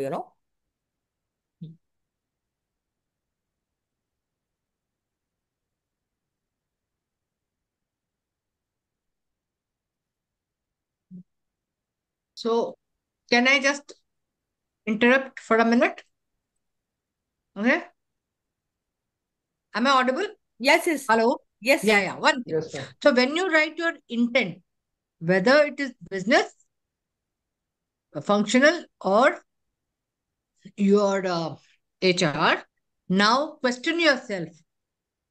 For example, I intent is to increase customer satisfaction. Okay, intent. Say, for example, can I measure customer satisfaction? Yes. No. There are many ways at an organizational level you can do it. You can have a feedback form, so you can measure. So you have to check. You have to ask yourself, if I'm writing customer satisfaction, which is critical, increase it, because customer satisfaction will lead to sales. Now I have to measure customer satisfaction. So likewise, please question your intent in terms of, if you're writing something, can I measure it? That's very important, because what gets measured gets done. What does not get measured cannot be done. I just thought I'll add that. Like, for example, friendly friendly atmosphere, atmosphere. we Yeah. cannot measure. Yeah. That's why I just thought. Easy of shopping, we cannot measure. Yeah. So whatever you can measure, you have to write. Because ultimately you want to create, right, around that incentive plan, because you cannot give an incentive plan just which cannot be measured, because what is the criteria then? Okay, clear? Yeah. So one input, Nirmala, Yeah. those are the things to be done, right? Customer feedback will be based on their, experience during their entire purchase journey. So, what all things will be covered in the customer feedback, right? So, So, they will yeah. ask these questions. How was the staff? Did they get good treatment? How was your experience? Right? So, all those Yeah. points will be covered in Yeah. the questionnaire. Yeah. So you can put it in bracket that, hey, this is what it is. Because here we are trying to design an incentive plan, okay, based on what is that I want. What is my intent? What is the purpose of my variable plan? What is the purpose of my incentive plan? Why do I want to design my incentive plan? Some incentive plans, like sales incentive plans, purely for achieving targets. Like here, what is it for? Like you said, ease of shopping, yevo. That could be in your customer feedback. You will write all those 3, 4, 5 things. Yes. Okay? All right.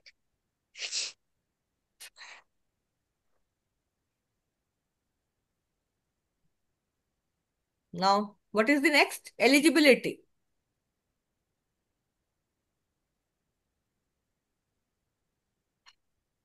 To explain here a little further, when we talk about eligibility, even in organizations, when we are talking about incentive plans, the incentive plan has to definitely have the clear criteria or instructions as to who are the people who are eligible, for whom am I designing.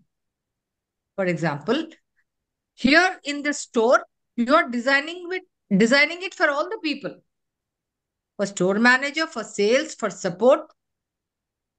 Okay, you're with me? Sometimes in organizations, I can design for recruitment, only a recruitment incentive plan. I can design for production people, only a production incentive plan. Here, so who are the people, eligible people? Sales, eligibility. Who are the people who are going to be eligible for this particular incentive plan? Right. So first you list out the name, the people, the List of positions for whom you are designing this top to bottom, incentive plan. top to bottom, right from the sales manager So to the here they're doorkeeper, saying the entire store is going to get this incentive plan, even the because gatekeeper. sometimes it could be only, I didn't write salespeople only. Then you could just write sales. But here the work is so dependent. So we said, hey, design an incentive plan for everybody. Like, for example, why I mentioned here, the support staff indirectly support the sales. For example, I hope all of you are there. For example, say that, you know, um, there is a computer store and there are two people working. One is a sales guy and the other is a assembling guy. Okay. Now, I want to increase the sales. So I tell the sales guy, hey, if you actually increase your sales, if you sell 10 laptops per day, 10 laptops in a week, etc., I'm going to give you 10 silver coins, more money. This guy will be so motivated to sell. But he can sell only when the laptops are assembled together. There's another guy who's assembling the laptops. Now that guy, he comes at 8 o'clock and goes back at 5 o'clock. Now he has also, he can only assemble X number of laptops. Now, but your incentive plan is to drive selling of laptops. Now, this guy will stay back for 1 day, 2 days, work overtime. But every day he'll say, no, no, no. My time is over, 5 o'clock, and you do whatever you want, you assemble and sell. So, if I'm going to design an incentive plan where the dependency of that person is actually dependent on the workflow process, what we call it as, on the guy who assembles, then what happens? The incentive plan is a failure. But if I'm going to also say, hey, for every laptop you assemble, you'll also get 500 rupees or 100 rupees, 1,000 rupees. Then what happens? This guy is also motivated. Likewise, say for example, I'm looking at this retail store. Indirectly, even the support staff, like gaming water, by motivating others, by increasing their customer service, they will, if they support the sales staff, so therefore, this incentive plan If it is only for salespeople and not for support people, the support people will say, hey, what am I getting? I'll only work from 10 o'clock. From the moment the shop opens, shop closes. Why should I stay back? Why should I do that extra work? Are you with me, guys? So, yeah. So you have to consider when, even in your organization, when you're designing, look at the entire workflow process. Okay? Yeah. Please carry on. You have added brand executive. What is the role of brand executive over there? If you go to any store, It's a part of marketing team. huh? It's the part of marketing team. Marketing he mentioned and top. That's right. Okay. No. Limit yourself to Huh, only because salespeople generally, here. Because, main, yeah, So main. limit brand. So yourself if it to is a store multi, manager and yeah, if sales it associate.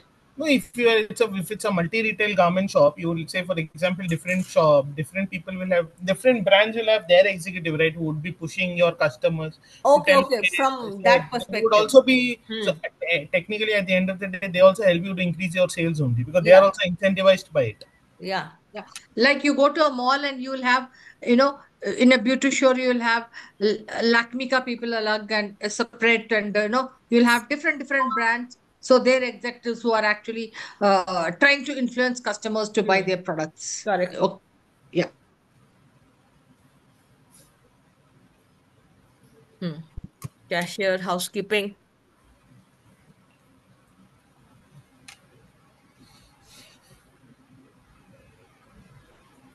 In support, you could also write, probably I have not given, you can write a warehousing guy who takes care in ensuring, everything is there, warehouse manager.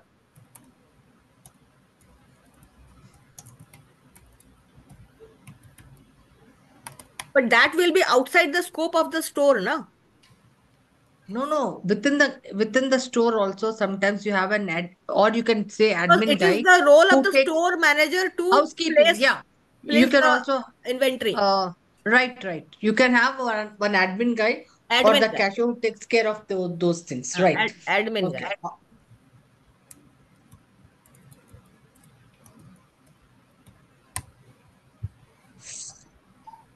Wilma, Hmm. now I think storming, let us, try to finish it by at least 5:10. Huh? Hmm. Yeah. Now, what is the step? Measurement criteria.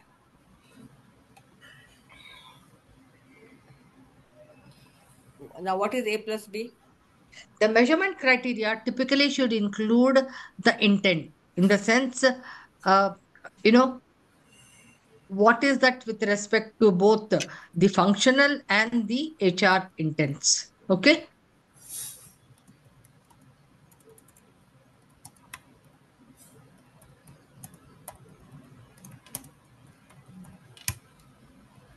Absolutely. Targets.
So I Just to mentioned, add a little, you could also have at an individual level and at a team level, at an organization wide level.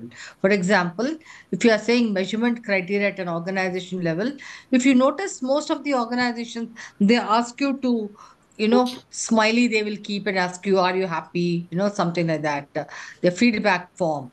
So yes, that means when you have, so that is also again, say, excellent, and you can have a criteria, and then accordingly organization wide you can incentivize a certain percentage of their base salary, so you can have that. So they have to Why? add another column to it, right? What was No, the percentage increase in base pay? No, I've mentioned it, right? I've mentioned it. So basically, I've told in level one, I'm expecting the customer satisfaction to increase by 5 basis point week on week. From there, then I move it to 10 basis point, and my last final objective is 15 basis point week on week. Nahi, the question is how much you're going to pay. 10% of base pay, 5% of base pay for each of the levels. There will be different percentage of the base pay, right? for नहीं वो तो level 1 payment level है ना 2 payment level तो 3 नीचे आएगा ना how when will अच्छा यू अच्छा अच्छा पेमेंट्स में डालो नहीं वो तो हाँ when you will pay and how much you yeah, will yeah. pay. Okay. So 1 second, just to clarify, in level 1 level 2 level 3, you are quantifying the productivity or the sale increase, Hmm. and also saying if you increase this much the payout will be this much. Hmm. Got it? Hmm. yes exactly so I'm going to use my trend line baseline for Sure, customers. sure, sure, sure. Hmm. On the baseline, how much are you going to give a Yes, payout I'm looking at range? 5 basis point. Yes. Yeah. Yeah. Hmm.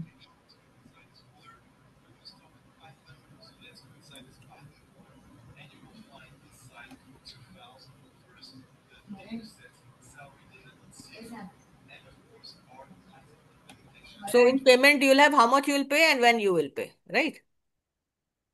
In the payout, you will say how much you will pay and for what for also. Like, for example, a sales guy at a very low level. So you would ideally like to pay month on month, but maybe 5% you want to retain and say, I will pay it, as a retention, for retention at the end of the year. Or you may not even say, you will say extra 1 month of salary I will give as a bonus if he stays for the whole year.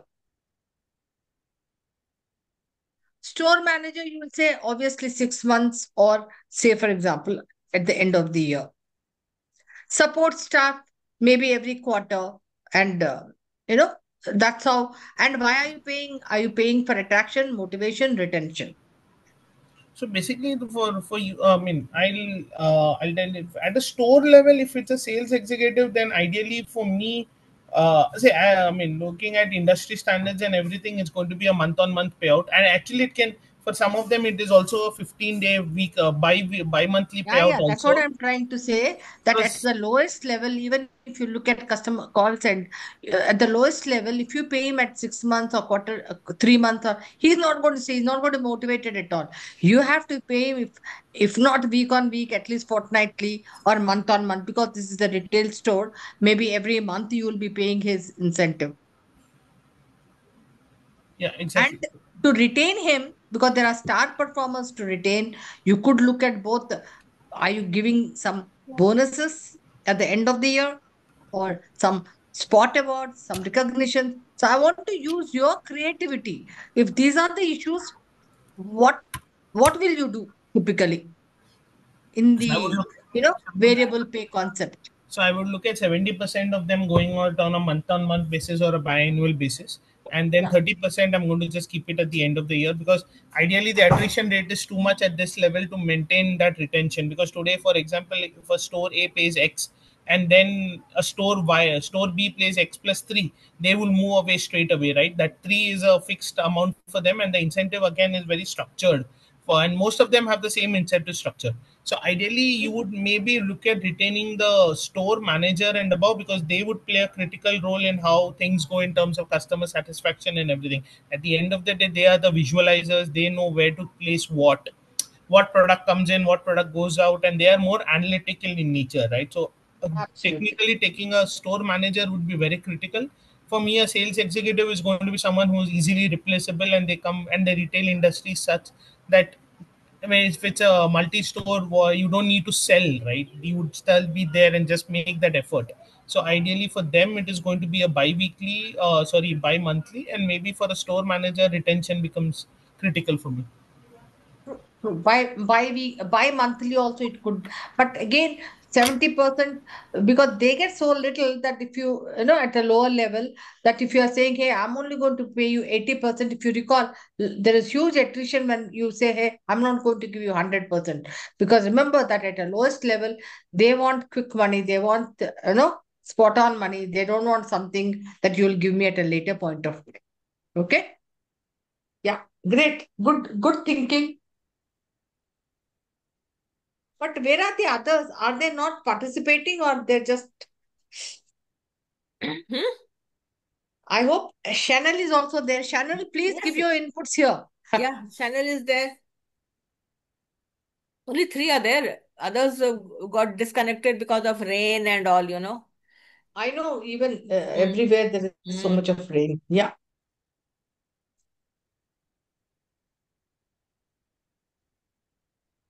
Is it complete or something is left? I'm good.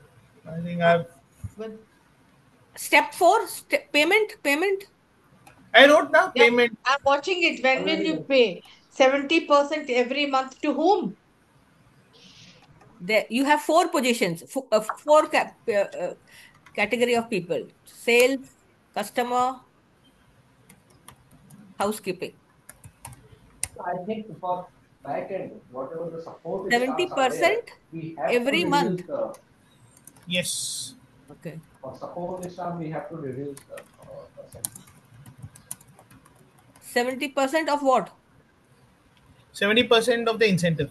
Okay.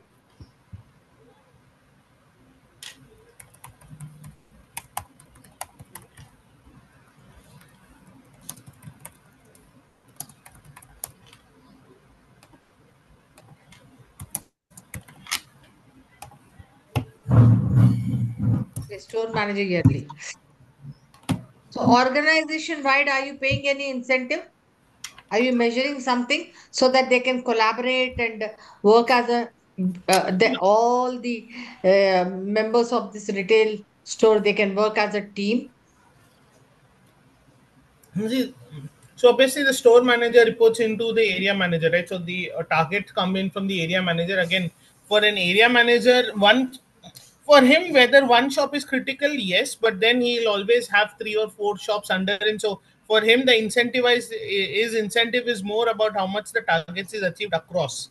So Hmm. for the store manager, because we're specifically speaking about one store, the store manager becomes your critical stakeholder in this, because he's primarily responsible for that store and for the revenues from those stores. Yeah. So, no. My question is, you have your store manager and you have the rest of the people The who rest of the people you would have still the sales associates, brand executive, all these people.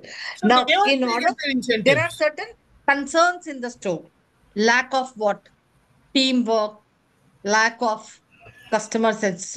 So, if you want to increase your customer orientation, if you want to increase your team working, would you like to do something organization wide which will increase it?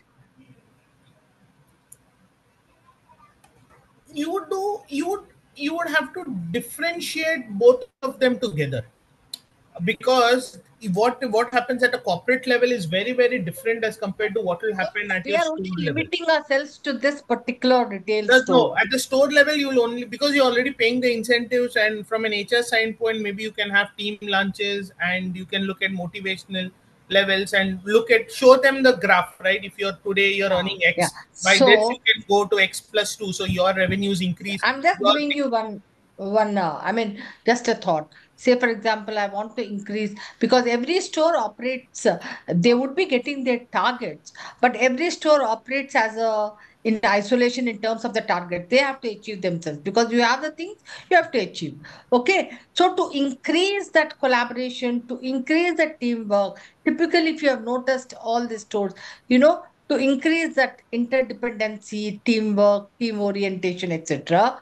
What they do, there is some kind of, okay, maybe spot awards, recognitions, but they also collect overall the organization's customer satisfaction. Okay. So then they will say, hey, you know, every month they will record the customer satisfaction after analyzing all the customer feedback. And they will say, if our store increases its customer satisfaction by this 0.51 or whatever, then everybody gets certain, lump sum amount, maybe fixed amount, certain kind of a bonus. So what happens then?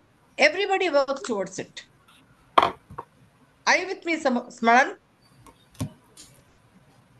uh, to a To an 50-50, extent. I To an 50 extent.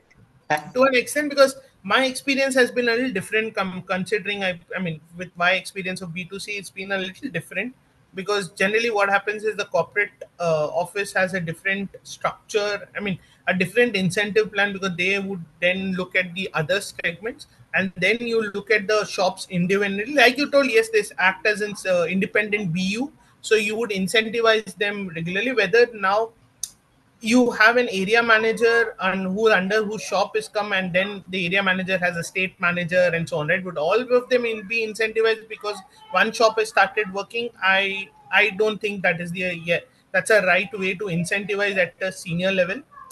For an area manager and all, for him the consistency of the shop is important. So ideally, if I look at it, I would see it as a performance failure of the area manager, considering the shop is not performing. Yeah, but like for example, typically what happens, every store, they try to increase the employee satisfaction score, because that impacts the customer satisfaction. So here I'm not looking at even employee engagement score, but to bring in a more kind of a collaborative kind of an effort. So we could look at, kind of at a store level, we could measure customer satisfaction. That also could, independently, just at the store level. Can I give Okay. one example here? For Mm. example, the security guard, he has no direct connection with the increasing the sales of the store, right? His work is to just stand there and open the door and close the. That is his role. Now, what incentive you will give him? Now, this guy, he will do? He says the store closes at 9 o'clock. Even if the customers are coming in and there could be more sales, he will say कि नहीं मेरा तो 9 बज गया, store close हो गया, you can go. You are not allowed to go in, right? But if he is incentivized and he is getting that, if I also contribute in increasing the sales, increase the footfall, even I get some incentive, he will say, okay madam, now baj gaya hai, but we are allowing you, you can go in for half an hour, and then, I mean, he will be lenient to the customer, he will not be harsh on the customer, the approach will change. Why should I do it? If I get some lump sum amount of say 500,000 per month, then he'll be too happy, right? Otherwise So he will depending shut the on at door. what level, how much. Okay. Chalo. So are we going to discuss? Yeah. So who's going to present? Let's close the breakout and come to the open. Huh? ठीक है, I'm closing. Yeah.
Okay, guys. So who's going to quickly just present this? Smaran?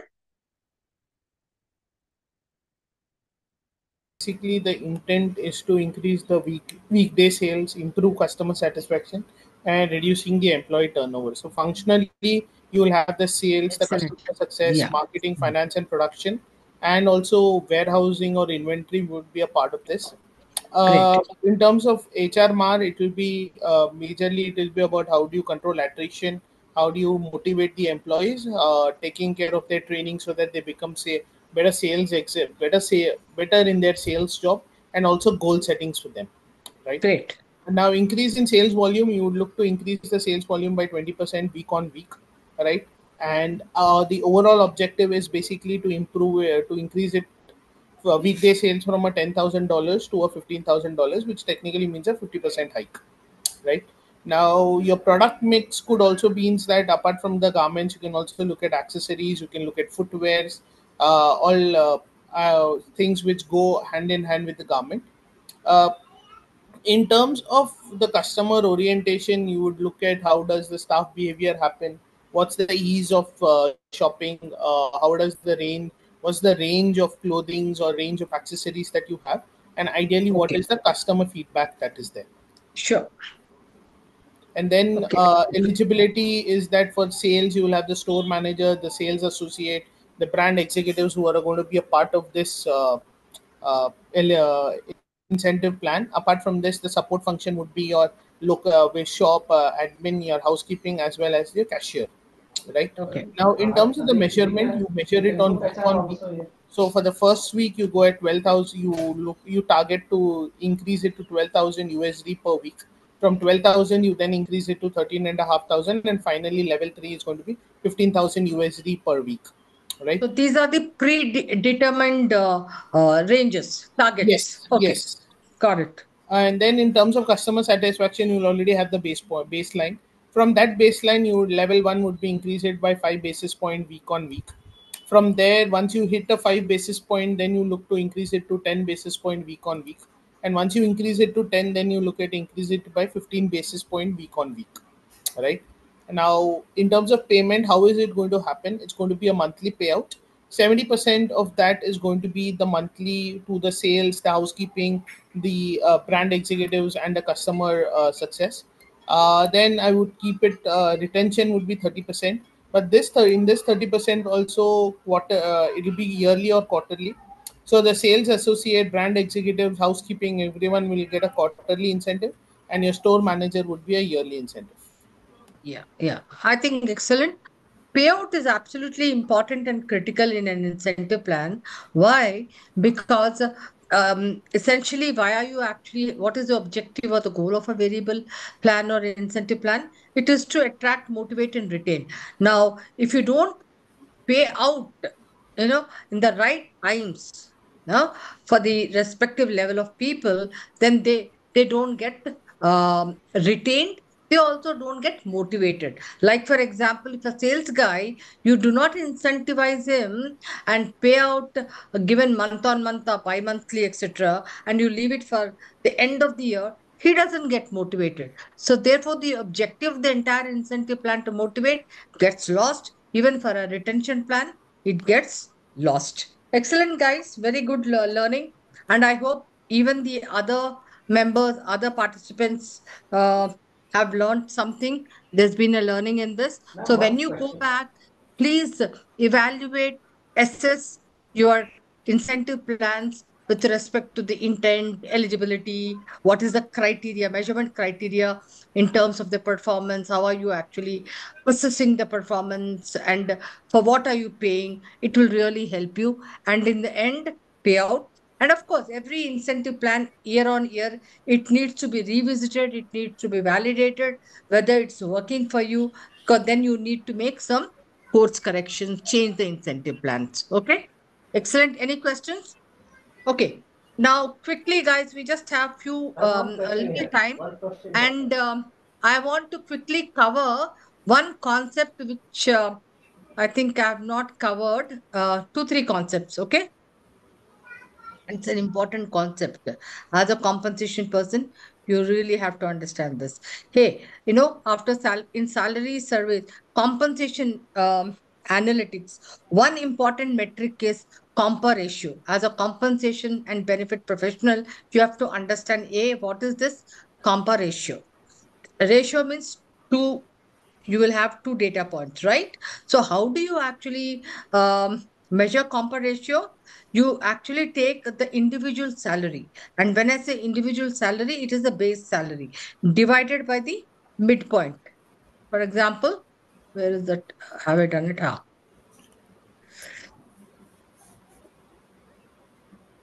give you. How do you calculate the compa ratio? Say, for example, for this James, he's a principal software engineer. The midpoint of that particular range he is 156,483.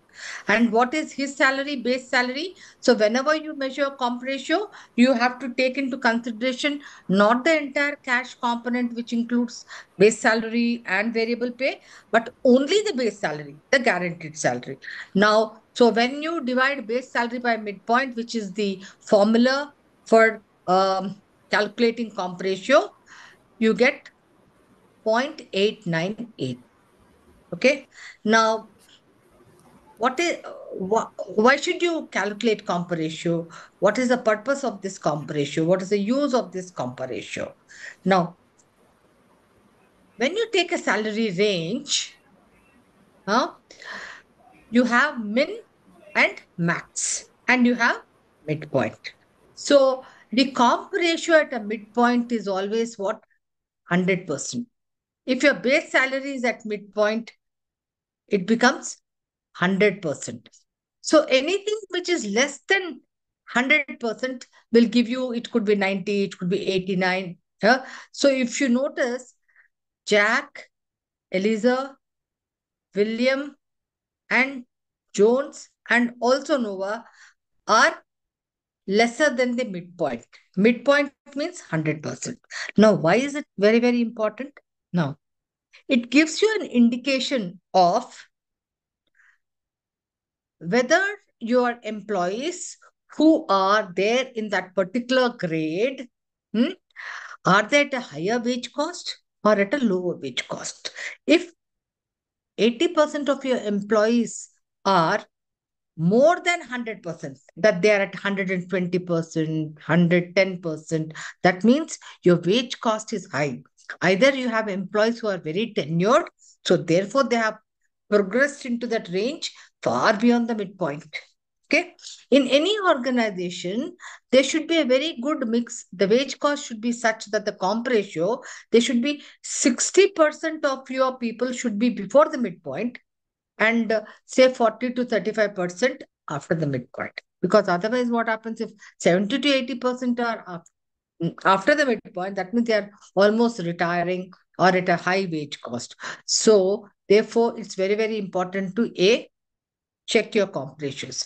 B, when you recruit, you also have a policy.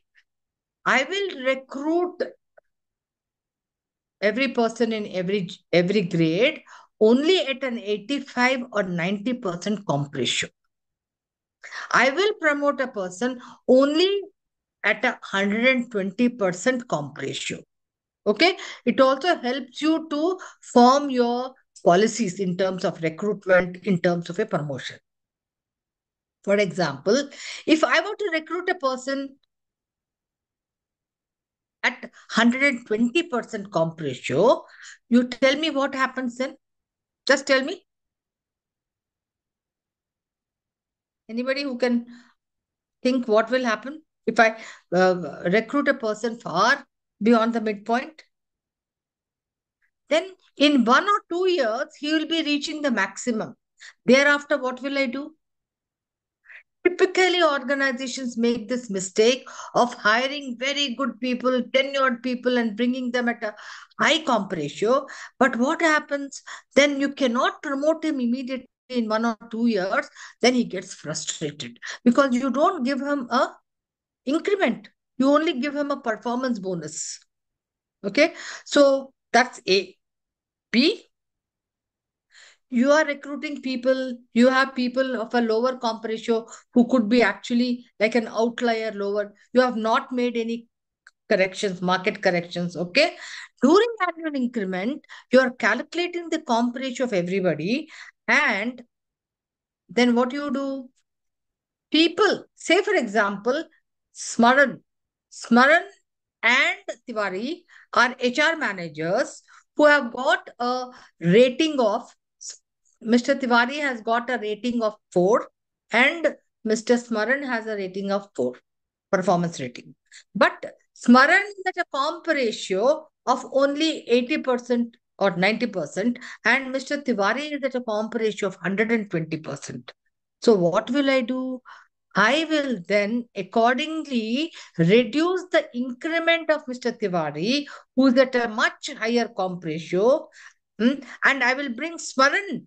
I'll give him a higher increment so that his comp ratio increases. So typically what we call it as compression.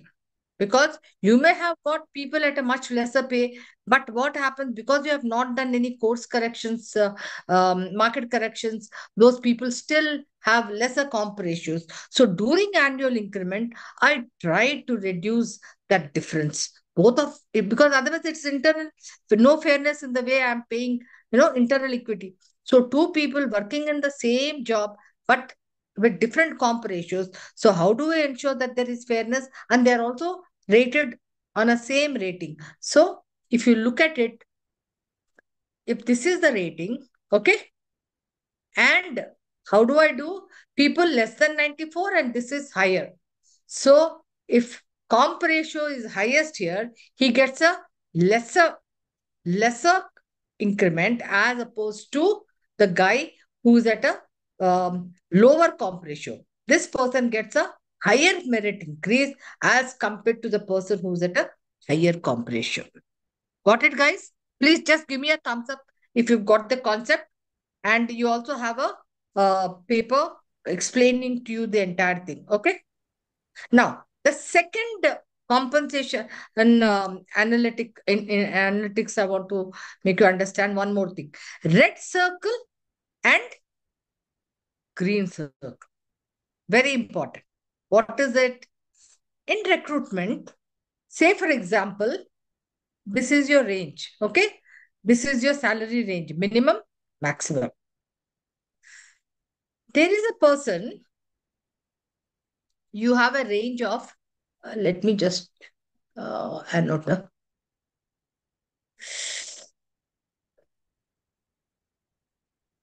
Okay. Your minimum in this is 8,000. This is a range, huh?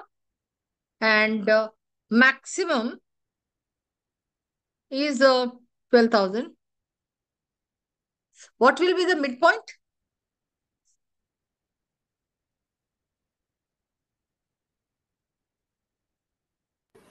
This will be your, sorry, 1 second. Huh?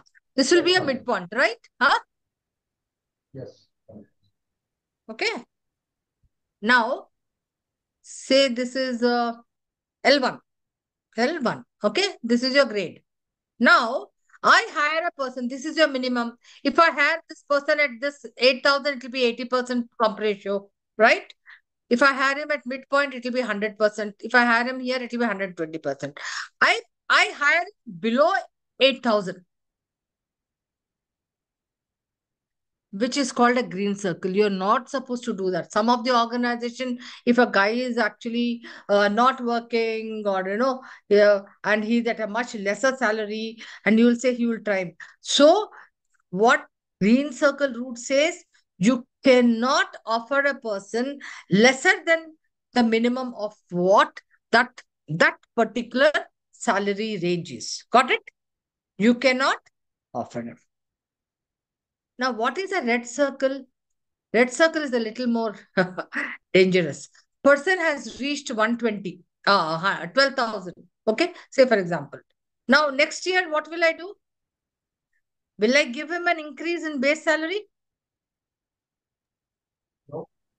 You have reached during your pay progression, you have brought this guy at 100 or 110 comp ratio. In 1-2 years itself, he has reached here. Now, what will you do? I cannot promote him, neither by our promotion policy or neither there is a possibility of promoting. Then what will you do? And he's a top performer. How will you? Now he has, his rating is 4. What will you do? Will you not give him his increment, or will you not give his performance increase? So what do we need to do? What typically in organizations, what you need to do, you cannot extend this range. Then what happens? So that is why structure is important. Then you can only give a performance bonus equivalent to that rating, but you cannot increase his base salary. He is not eligible for increase. This is called red circle. Now it's very dangerous to keep people here. So 1 year he is okay with it. 2 years he will get frustrated. So typically organizations, what will they do when you have people reaching your max and they're not considered for higher promotion?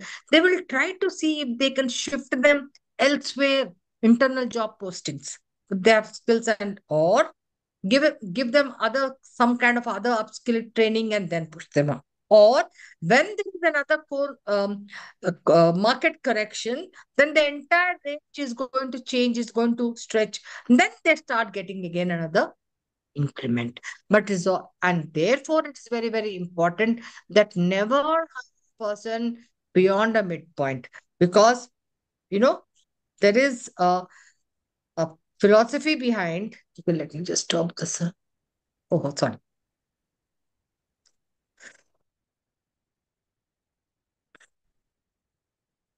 Yeah. So there is a philosophy behind this saying that you have to have certain kind of a discipline in terms of recruitment. The business will always tell you, offer them this salary, but you as a compensation expert, you have to look at where where is he going to fit in, at what comp ratio are you going to figuring him, because typically midpoint means he has all the competencies, etc. When you say about minimum, that means he has everything, and then you can he can actually progress in that salary range. Okay, this is called the green circle and the red circle route, guys. Okay, yeah, this was that I forgot to uh, mention about it, and so therefore I said let me complete this. Now I have to quick another 2 minutes and then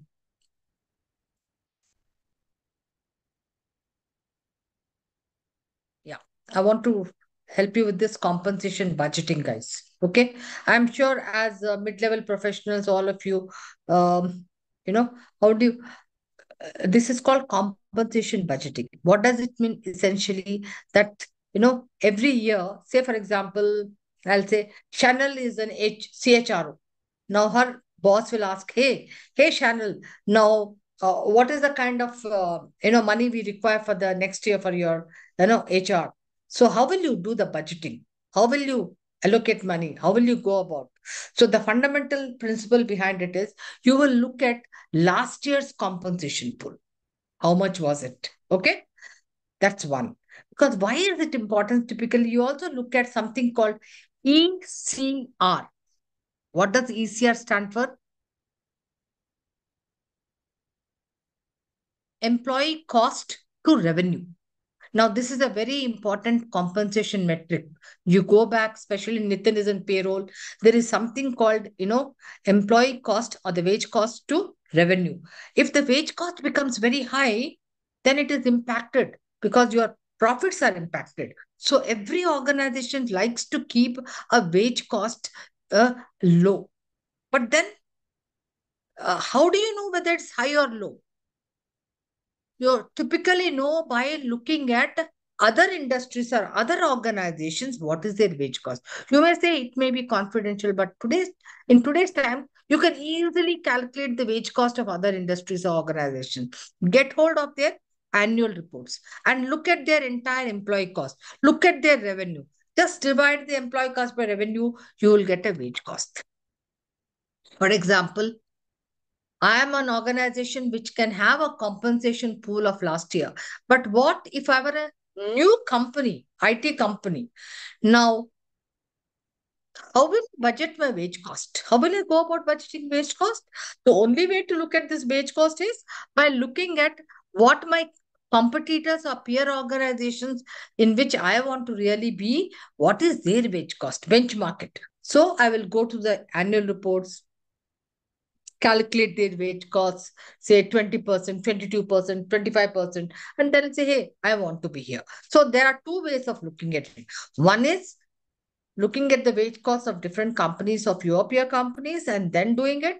Or if you have a budget of last year, then look at your budget. Say, for example, last year's compensation pool was 200 million. Now, you are planning for an increase. As per the business, you are planning for an increase of 25%. Okay. So it becomes, so you are automatically, the compensation pool has to increase. So it becomes 250 million. Now, typically, what will you take into consideration? The issues you need to take into consideration are, what are those line items where I'll be spending this year? Is it something like, compliance, competitiveness? These are all the items. So for attraction and retention, am I going to need some money?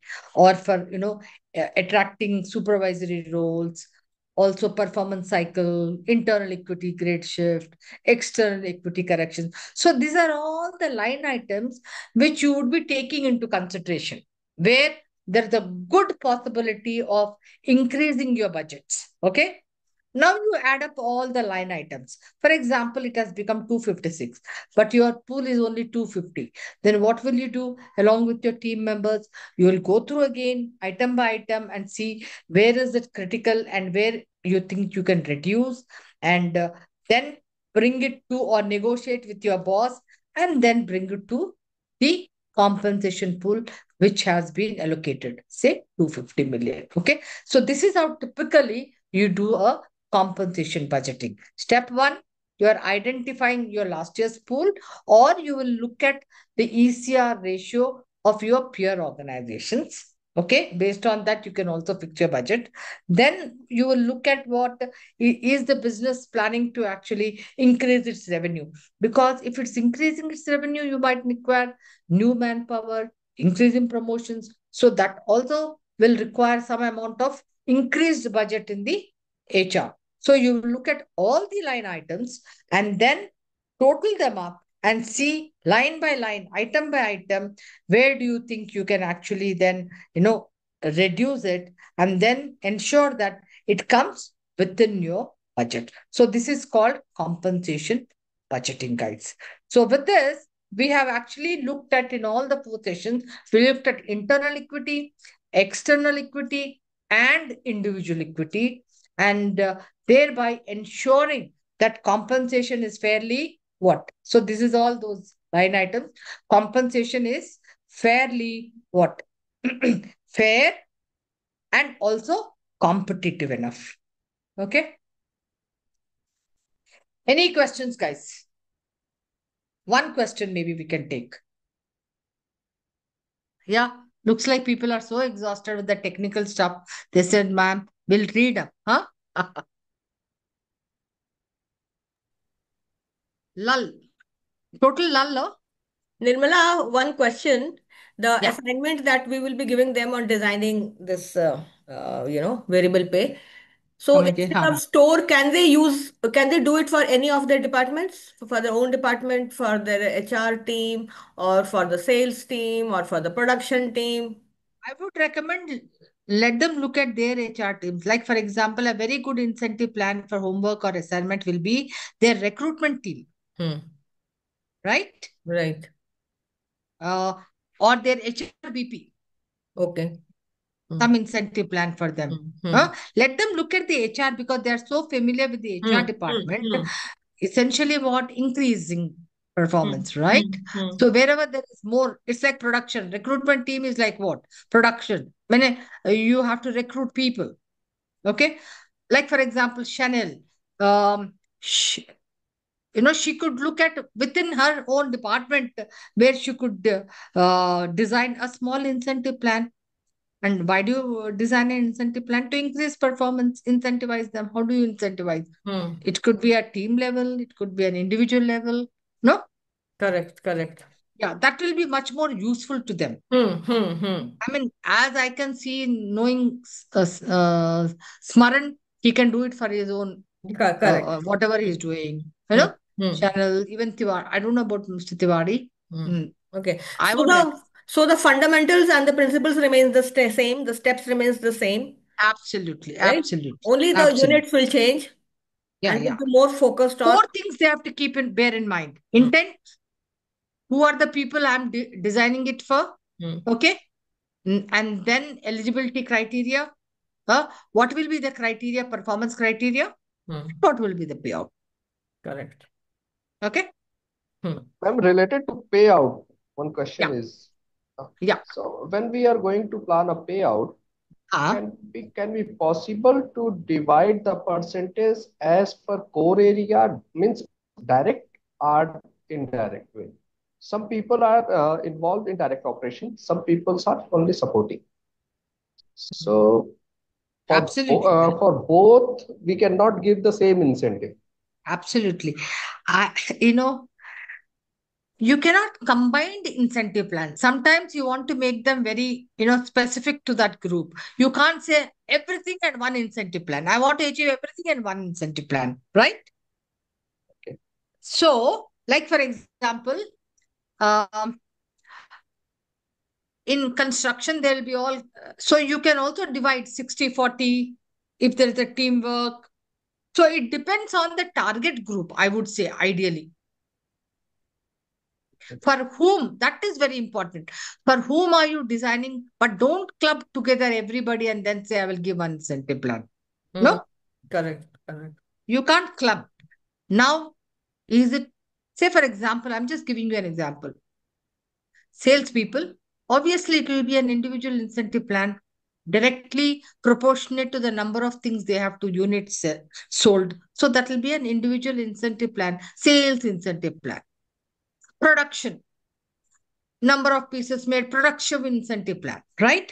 But sometimes I want to also make a team incentive plan where you are mixing up 3 or 4 roles, because what is the underlying principle there?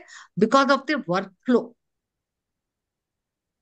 For example, I gave you that example of a person who will, assemble the laptop, and the sales guy who will sell it.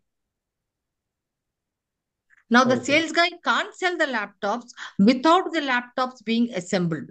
So, therefore, unless and until you incentivize this guy also, the input of the sales guy is dependent on the output of the assembler. So, workflow process needs to be considered when you are designing an incentive plan. Is it fully within the control of the? So, the principle is, if you are designing an incentive plan, is the outcome totally within the control of that individual, or it is not in the control of the individual? Got it, Tiwari ji? Got it, Huh? ma'am. Got it. No, Yeah. you are saying you do this and I will incentivize you. But well, it is not in total control of me. I will put in all my effort. But there are 1-2 other people on whom the dependencies are there. Lot many times in an organization, mindlessly we will do designing, but then they'll say, but you see, I can't perform well because my work is dependent on XYZ, right? Correct. Yeah. I hope I have responded to a question. Huh? Yes, ma'am. Thank you. Yeah. Thank you very much. Yeah.